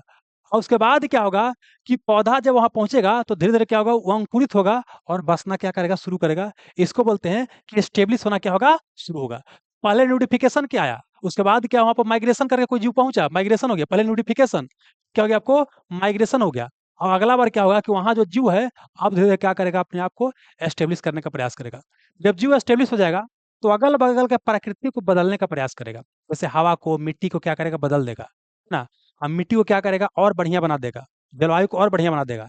तब क्या होगा कि एक फाइनल बढ़िया जीव आएगा, और वो क्या करेगा? अपने आप को बढ़िया से क्या करेगा? वहां पर स्टेबल हो जाएगा, ठीक ना। तो उससे क्या बोलते हैं कि अब क्या हो जाएगा? स्टेबलाइजेशन हो जाएगा। यहाँ पर क्या आ जाएगा? एक क्लाइमेक्स कम्युनिटी आ जाएगा। तो क्या क्या बोले कि पहले नोटिफिकेशन होगा, फिर वहां पर क्या होगा? कोई जीव जाएगा, ठीक ना, उसको बोलते हैं कि प्रवास करेगा, माइग्रेट करेगा। और फिर अगला चरण में क्या होगा कि एक जीव क्या होगा? एस्टेब्लिश हो जाएगा, लेकिन वो प्रतिक्रिया करेगा, वो रिएक्शन करेगा। और फिर फाइनली क्या होता है कि एक जीव जो होगा वहां पर क्या हो जाएगा? स्टेबल आ जाएगा। उसको बोलते हैं क्लाइमेक्स बोलते हैं। तो पहले क्या बोले आपको? न्यूडिफिकेशन, फिर माइग्रेशन, फिर क्या बोलेंगे? एस्टेब्लिशमेंट होगा, फिर क्या बोले आपको? रिएक्शन कुछ होगा, और फिर क्या होगा? फाइनल स्टेबल क्या हो जाएगा? वहां पर क्लाइमेक्स कम्युनिटी आ जाएगा। ये आप रट लीजिएगा बाबू, वो आपको समझाया गया है, ठीक ना। चलिए, एक और चीज समझना है, दो टर्म और क्या है। एक क्या है? जैसे हम क्लाइमेक्स कम्युनिटी बताएंगे ना, तो एक होता है मोनो। मोनो मतलब एक क्लाइमेक्स। एक होता है क्या यहाँ पर? पोली क्लाइमेक्स। देखिए क्या बताएं, एक मोनो क्लाइमेक्स, एक पोली क्लाइमेक्स। देखिए, एक विद्वान है जिनका नाम क्या है? वही एफ क्लीमेंट है। एफ क्लीमेंट, जो कि इकोलॉजिकल सक्सेशन शब्द का, इकोलॉजिकल सक्सेशन शब्द का इस्तेमाल किया। इन्होंने बोला क्या ना, कि जैसे यहाँ से क्या होता है? फाइनल जो होता है, एक जीव होता है ना, जो क्लाइमेक्स होता है, जो अंतिम कम्युनिटी आता है, वो सिंगल एक क्लाइमेक्स कम्युनिटी है। मतलब अंतिम जो यहाँ क्या बोले कि यहाँ सक्सेशन शुरू हुआ, अंतिम जो आएगा ना, तो एक ही क्या होता है? कम्युनिटी यहाँ पर क्या करेगा? राज करेगा। इसको उन्होंने बोल दिया कि आपको मोनोक्लाइमेक्स। क्या बोल दिया? मोनोक्लाइमेक्स सिद्धांत बोल दिया, मोनोक्लाइमेक्स थ्योरी बोल दिया। लेकिन बाद में क्या है कि एजी ट्रांसले आए और विटकर आए, इन्होंने बोला कि नहीं, कोई एरिया में कोई जरूरी नहीं है कि एक ही वो क्लाइमेक्स कम्युनिटी आएगा, हो सकता है एक से अधिक क्लाइमेक्स कम्युनिटी कोई आ जाए। तो बस वही चीज है, पूछेगा कि मोनोक्लाइमेक्स का मतलब क्या होता है? लास्ट में कोई एक को क्या आएगा? क्लाइमेक्स कम्युनिटी आएगा। पोली मतलब क्या होता है? पोली मतलब क्या होता है? एक से अधिक क्लाइमेक्स कम्युनिटी आएगा। तो पूछेगा कि मोनोक्लाइमेक्स सिद्धांत कौन दिया है? एफ की लिमिट जो कि इकोलॉजिकल सक्सेशन शब्द का भी इस्तेमाल किए हैं। जबकि आपको पूछेगा कि पोलिक क्लाइमेक्स थ्योरी कौन दिया है, तो एजी टर्न्सले और विटकर कौन दिया है, विटकर दिया है। बस वही चीज यहाँ पर दिया गया बाबू, ठीक है ना। जैसे एग्जाम्पल के लिए देखिएगा कि कई बार क्या होता है कि कोई एरिया में दिखाई देगा तो वहाँ ग्रासलैंड भी है, वन भी है, झाड़ीदार वनस्पति भी है, वही चीज यहाँ पर बताया गया है बाबू। आइए, अब इकोलॉजिकल ट्रांजिशन की बात किए। इकोलॉजिकल ट्रांजिशन शब्द का इस्तेमाल बेनेट किया, कौन किया, बेनेट। इकोलॉजिकल ट्रांजिशन शब्द का इस्तेमाल कौन किया, आपको बेनेट। कौन किया, आपको बेनेट किया। कौन किया, आपको बेनेट किया है, ठीक है ना।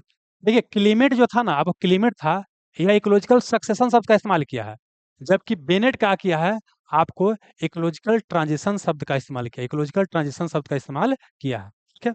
अगर आप एक बार फिर से लिखना चाहे तो आपको लिख देते हैं बाबू, लिख देते हैं क्या, देखिए समझिएगा यहाँ पर क्या, एक जगह लिख लीजिएगा कि अगर पूछेगा इकोलॉजी, इकोलॉजी, यह क्या है आपको, Ernest, Ernest Haeckel, Ernest Haeckel, ecology दिया है। तो ecosystem, ecosystem, ecosystem, ecosystem की बात करते हैं।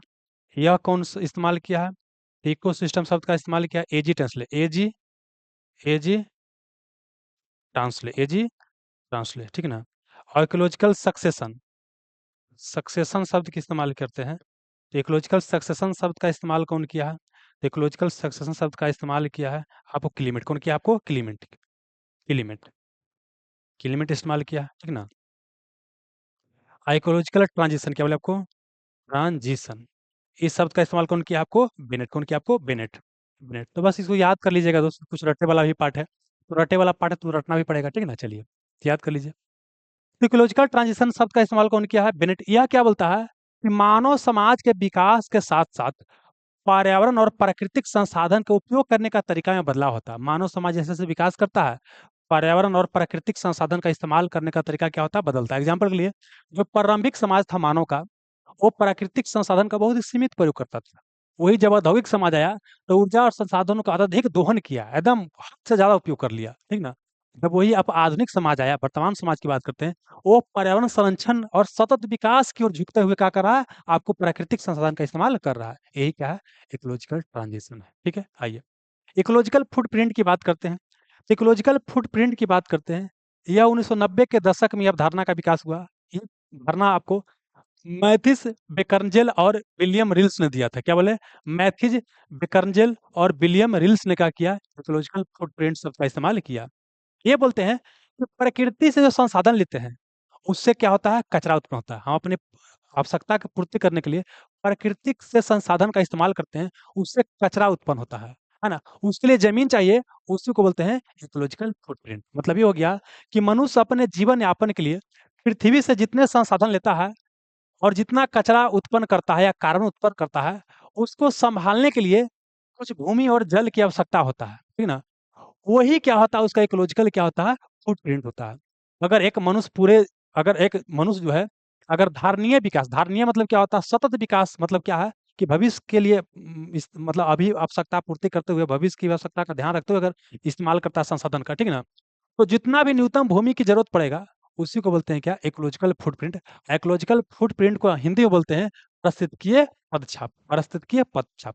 इसका यूनिट होता है ग्लोबल हेक्टेयर। पूछेगा कि इकोलॉजिकल फुटप्रिंट को मापा किससे जाता है, तो किससे, ग्लोबल हेक्टेयर से इसको मापा जाता है, ठीक है। आइए, अगर अविवेकशील जीवन शैली है, मतलब बोल सकते हैं कि अविवेकशील जीवन शैली मतलब हो गया कि हम सही से प्राकृतिक संसाधन का इस्तेमाल अगर नहीं करते हैं, उसको हम क्या करते हैं, दोहन करते हैं, शोषण करते हैं, दोहन करते हैं, तब यह पद छाप के आकार को बढ़ा देता है। क्या करता है, बढ़ा देता है, जो कि अच्छा नहीं है।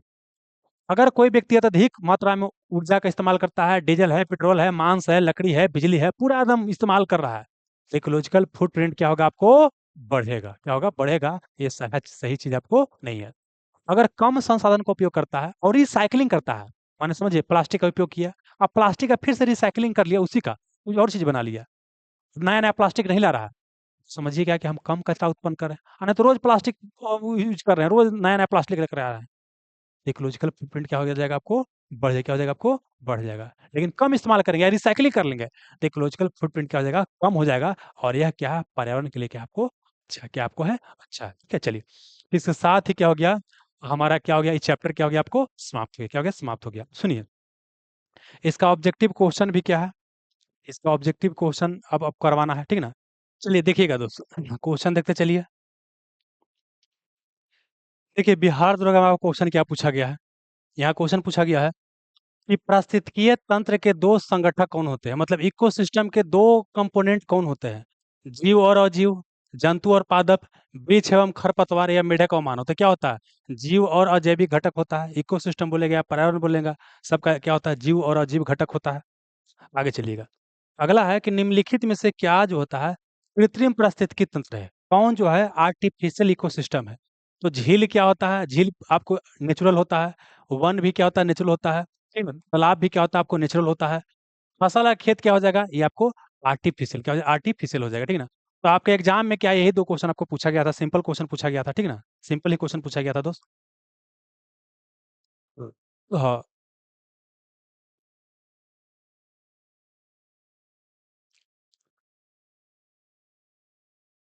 बस खत्म हो जाएगा, कुछ बोलते हैं कि 10 मिनट का ब्रेक दीजिए, अब अलग अलग बात में ना मानेंगे, कौन एक ही बात बोलिए जो बोलना है, बाबू यहाँ आइए। अगर देखिए अलग एग्जाम में भी क्वेश्चन पूछा गया है, पूछा गया कि चर्रा को किसके जनक के रूप में जाना जाता है, योग का बाबू नहीं, भारत का शास्त्रीय नृत्य नहीं, भारतीय राग नहीं, तो इसको जानते हैं चरक, क्या चरक संहिता लिखे हैं, आयुर्वेद का जनक के रूप में जानते हैं। हालांकि जनरली क्या है कि हम आयुर्वेद का जनक धन्वंतरी को कहते हैं, लेकिन धन्वंतरी ऑप्शन में नहीं है, तो क्या हो जाएगा आपको, यही हो जाएगा, चरक आयुर्वेद का हो जाएगा। निम्नलिखित में से किसे शैल चिकित्सा का जनक कहते हैं, बताइए। तो शैल चिकित्सा का जनक चाणक्य को बोलते हैं बाबू, नहीं। अमरसिंह को, चरक को नहीं। सुश्रुत को किसे बोलते हैं, सुश्रुत को कहा जाता है। ये सब क्वेश्चन अलग अलग एग्जाम में पूछा गया बाबू। निम्नलिखित में से किसने पारिस्थितिकीय कर्मता, इकोलॉजिकल निश का संकल्पना का प्रतिपादन किया है।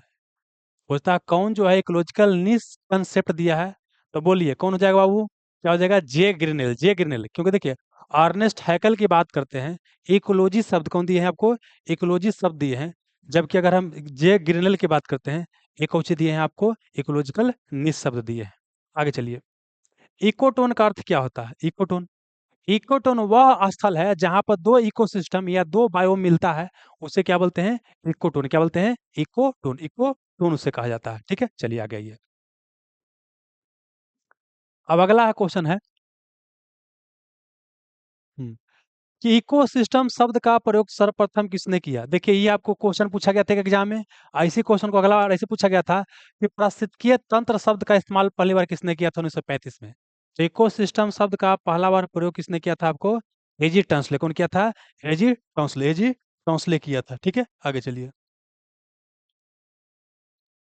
अगला है कि 1866 में इकोलॉजी शब्द का प्रयोग सर्वप्रथम करने वाला व्यक्ति कौन था, तो क्या बोले, इकोलॉजी शब्द का प्रयोग सर्वप्रथम अर्नेस्ट हैकल ने, कौन किया था आपको, अर्नेस्ट हैकल, अर्नेस्ट हैकल ने आपको किया था। ठीक है, आगे चलिए। देखिए अगला जो क्वेश्चन पूछा गया इकोलॉजिकल नीचे से क्वेश्चन पूछा गया था, पूछा गया है कि निम्नलिखित में से कौन सही है। बोलता है कि यह उन स्थितियों की श्रेणी का प्रतिनिधित्व करता है जो इसके द्वारा उपयोग किए जाने वाले संसाधन और पारिस्थितिकीय तंत्र में इसकी कार्यात्मक भूमिका को सहन कर सकती है। इसमें जानते हैं क्वेश्चन थोड़ा छूट गया। अच्छा हाँ, लिखल है हाँ। इकोलॉजिकल निकेत मतलब होता है, पारिस्थितिकीय निकेत मतलब होता है, इकोलॉजिकल निश्चय के बारे में बताया गया है। तो इकोलॉजिकल निश्चय क्या बोले कि प्रत्येक जीव का एक फंक्शनल रोल होता है, प्रत्येक प्रजाति का, उसी को इकोलॉजिकल निश्चय बोलते हैं। तो यह उन स्थितियों की श्रेणी का प्रतिनिधित्व करता है जो इसके द्वारा उपयोग किए जाने वाले संसाधन और पारिस्थितिकीय तंत्र में इसकी कार्यात्मक भूमिका को सहन कर सकता है, बिल्कुल सही है। आगे आइए। प्रत्येक प्रजाति का एक अलग स्थान होता है, ये भी सही है। इसका मतलब क्या हो जाएगा, एक और दो दोनों हो जाएगा। अब आइए देखिए बाबू, प्रैक्टिस के लिए इतना क्वेश्चन पूछा गया था, अब हम क्वेश्चन खुद बनाए हैं, आइए देखिए। अच्छा एक और चीज बताते हैं कि अभी क्वेश्चन जानते हैं वन लाइनर बनाए हैं। जब आपको टेस्ट करवाएंगे ना तो वहां पर क्या स्टेटमेंट वाला भी क्वेश्चन डालेंगे, क्योंकि अभी पहला बार कंसेप्ट समझ रहे हैं, तो पहले वन लाइनर क्या कीजिए, पढ़िए इसको, कंसेप्ट समझ में आ गया। आप बस देखिए क्वेश्चन बनाइए। आयुर्वेद का जनक किसे बोलते हैं, तो यहाँ चरक भी है, सुश्रुत भी है, ध्वंतरी भी है। तो देखिए अगर आयुर्वेद का जनक बोलेगा और ध्वंतरी ऑप्शन में रहेगा तो आपको ध्वंतरी ही बनाना है। ध्वंतरी नहीं रहेगा तब क्या करेंगे, चरक पर जाएंगे, लेकिन ध्वंतरी है तो ध्वंतरी बनाएंगे। आयुर्वेद की प्रमुख पुस्तक कौन है, आयुर्वेद की प्रमुख पुस्तक कौन है आपको, चरक संहिता क्या है, आयुर्वेद का प्रमुख पुस्तक आपको है। आगे चलिए। शैल चिकित्सा के जनक के रूप में किसे जाना जाता है, तो क्या बोले कि शैल चिकित्सा का जनक के रूप में आपको सुश्रुत को किसे जाना जाता है? आपको सुश्रुत को जाना जाता है। इस सुश्रुत संहिता नामक का की है आपको पुस्तक लिखे हैं, सुश्रुत संहिता। सजरी पर सबसे प्राचीन भारतीय ग्रंथ कौन है? तो सजरी पर सबसे प्राचीन भारतीय ग्रंथ कौन है? आपको सुश्रुत संहिता कौन है? सुश्रुत संहिता है।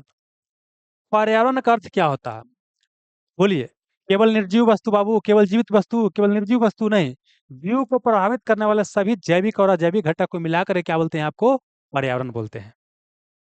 अगला क्वेश्चन है कि मानव गतिविधियों से परिवर्तित पर्यावरण को क्या कहते हैं?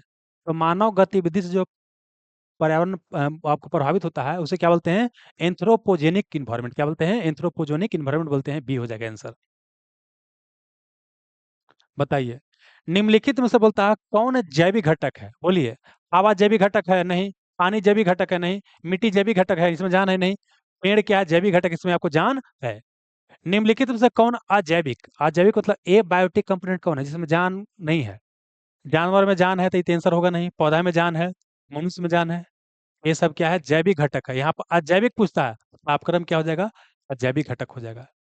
पृथ्वी पर ऊर्जा का प्रमुख सोर्स क्या है? चंद्रमा, सूर्य, हवा, मिट्टी। क्या हो जाएगा? पृथ्वी पर ऊर्जा का प्रमुख सोर्स क्या है आपको?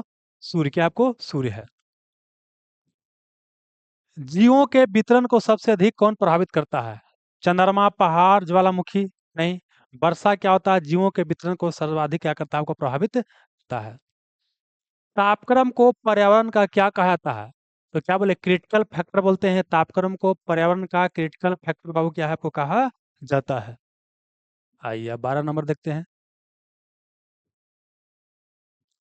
आप लोग ही बताइएगा। इकोलॉजी शब्द का प्रयोग सर्वप्रथम कौन किया है? तो इकोलॉजी शब्द का प्रयोग सर्वप्रथम कौन किया है? अर्नेस्ट हैकेल किया है। डीप इकोलॉजी शब्द का प्रयोग कौन किया? बताइए बाबू। तो डीप इकोलॉजी शब्द का प्रयोग कौन किया है? अर्निस निज ने क्या किया है आपको? डीप इकोलॉजी शब्द का प्रयोग आपको किया है। अर्निज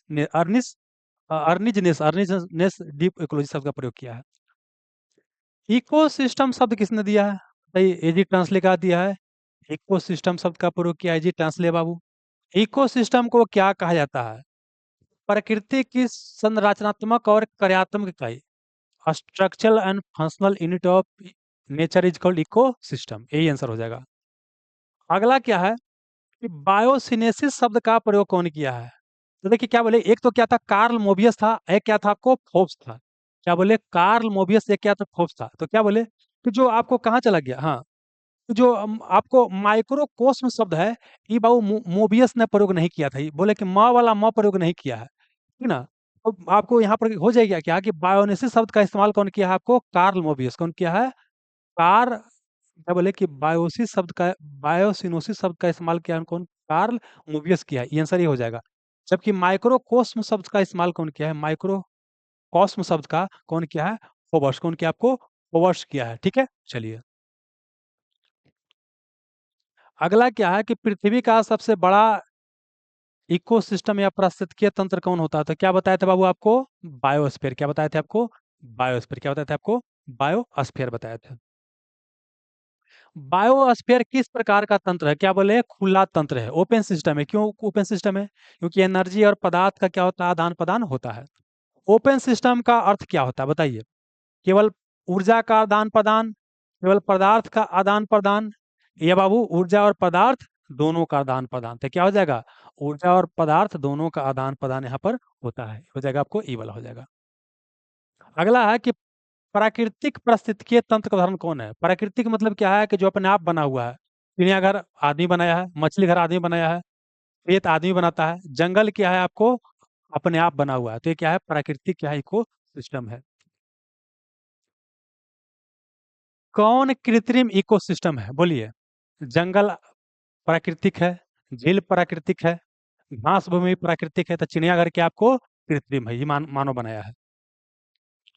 अगला है कि स्थलीय पारिस्थितिकीय तंत्र का उदाहरण है। बोलता है कौन जो है स्थलीय पारिस्थितिकीय तंत्र है? बोलिए। समुद्र, नदी, स्थल मतलब जमीन पर, तो समुद्र तो जल में है, नदी भी जल में है, झील भी जल में है, तो वन हमारा क्या हो जाएगा? आंसर हो जाएगा स्थलीय। अगला क्या है कि जलीय पारिस्थितिकीय तंत्र का उदाहरण है। जलीय मतलब जो जल में, तो मरुस्थल जमीन पर है, घास भूमि जमीन पर है, पर्वत जमीन पर है, तो आंसर हो जाएगा कौन? नदी हो जाएगा। अगला है कि समुद्री जल की औसत लवणता कितना होता है? तो समुद्री जल का औसत लवणता कितना होता है? 35 पीपीटी, 35 पीपीटी होता है। अगला है कि समुद्री जल की लवणता का मुख्य सोर्स क्या है? तो समुद्री जल का लवणता भी कहाँ से मिलता है आपको? जमीन से। कहाँ से मिलता है? जमीन से मिलता है। इकोटोन क्या होता है? दो पारिस्थितिकीय तंत्र का मिलन स्थल को क्या बोलते हैं? आपको इकोटोन बोलते हैं। अब बोलता है कि मैंग्रोव इकोसिस्टम किस में आता है? तो मैंग्रोव इकोसिस्टम किस में आता है? आपको इकोटोन में। कहा आता है? इकोटोन में आता है। इकोटोन में क्या पाया जाता है?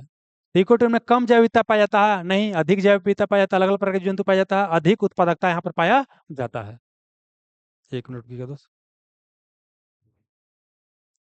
इधर भी देखना होगा ना।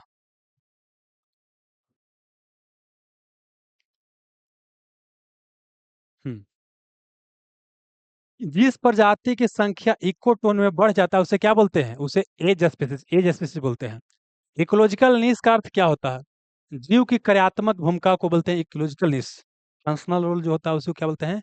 आपको इकोलॉजिकल नीश कहा जाता है बाबू, ठीक ना? चलिए, अगला क्वेश्चन है कि दो प्रजाति का आइडेंटिकल नीश क्यों नहीं होता है? तो क्यों नहीं होता है? भोजन अलग होता है, आवास अलग होता है, कार्यात्मक भूमिका भी अलग अलग होता है, मतलब सब इसमें क्या है? सही है। इसी कारण से क्या होता है? आइडेंटिकल जो होता है नीश नहीं होता है। हैबिटेट का अर्थ क्या होता है? हैबिटेट मतलब क्या होता है? आपको रहने का स्थान, आवास को बोलते हैं हैबिटेट बोलते हैं। लेंटिक हैबिटेट का अर्थ क्या होता है? लेंटिक मतलब क्या होता है? स्थिर जल। लेंटिक मतलब क्या होता है? स्थिर। क्या हो जाएगा? स्थिर जल हो जाएगा, स्थिर जल हो जाएगा। स्थिर जल के आवास को बोलते हैं लेंटिक हैबिटेट। लोटिक हैबिटेट मतलब लोटे वाला, लोटे मतलब बहता हुआ जल। क्या हो जाएगा? बहता हुआ जल हो जाएगा। निम्न में से बोलता है कौन जो है लेंटिक हैबिटेट है? लेंटिक मतलब क्या हो गया? आपको रुका हुआ। तो नदी तो बहता हुआ है, नहर भी बहता हुआ है, ठीक ना? जलधारा भी बहता हुआ है, तो हो जाएगा कुछ आपको झील क्या है? रुका हुआ है। पारिस्थितिकीय अनुक्रमण का अर्थ क्या है? इकोलॉजिकल सक्सेशन का मतलब क्या है? जीवों का नाश बाबू नहीं, समुदाय में कर्मिक परिवर्तन, मतलब बोल सकते हैं कि कम्युनिटी में जो आपको परिवर्तन होता है उसी को क्या बोलते हैं? आपको इकोलॉजिकल सक्सेशन कहा जाता है। आइए, अगला क्वेश्चन है, इकोलॉजिकल सक्सेशन की अंतिम अवस्था क्या कहलाता है? इकोलॉजिकल सक्सेशन की अंतिम अवस्था क्या? क्लाइमेक्स क्या कहलाता है? क्लाइमेक्स कम्युनिटी कहलाता है। क्लाइमेक्स कम्युनिटी कैसी होती है? यह क्या होता है? स्थिर, और क्या होता है आपको? स्टेबल। क्या होता है? स्थिर और अस्टेबल होता है।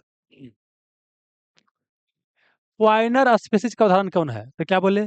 जो शुरुआती में जो जीव आता है उसको वाइनर स्पेसिस बोलते हैं। काई हो गया, घास हो गया, लाइकेन, ये सब क्या है आपको? प्राइमरी कम्युनिटी माना जाता है, या प्राइमरी स्पेसिस माना जाता है। प्राइमरी सक्सेशन कहाँ शुरू होता है? विकसित क्षेत्र में नहीं, ये तो सेकेंडरी होता है वो। निर्जीव क्षेत्र में क्या शुरू होता है आपको? प्राइमरी सक्सेशन शुरू होता है, जहाँ पे बिल्कुल क्या बंजर एरिया है। प्राइमरी सक्सेशन की गति क्या होता है? बहुत ही क्या होता है? धीमी। बहुत ही क्या होता है? धीमी भी है और बहुत धीमी, तो क्या हो जाएगा? बहुत धीमी हो जाएगा।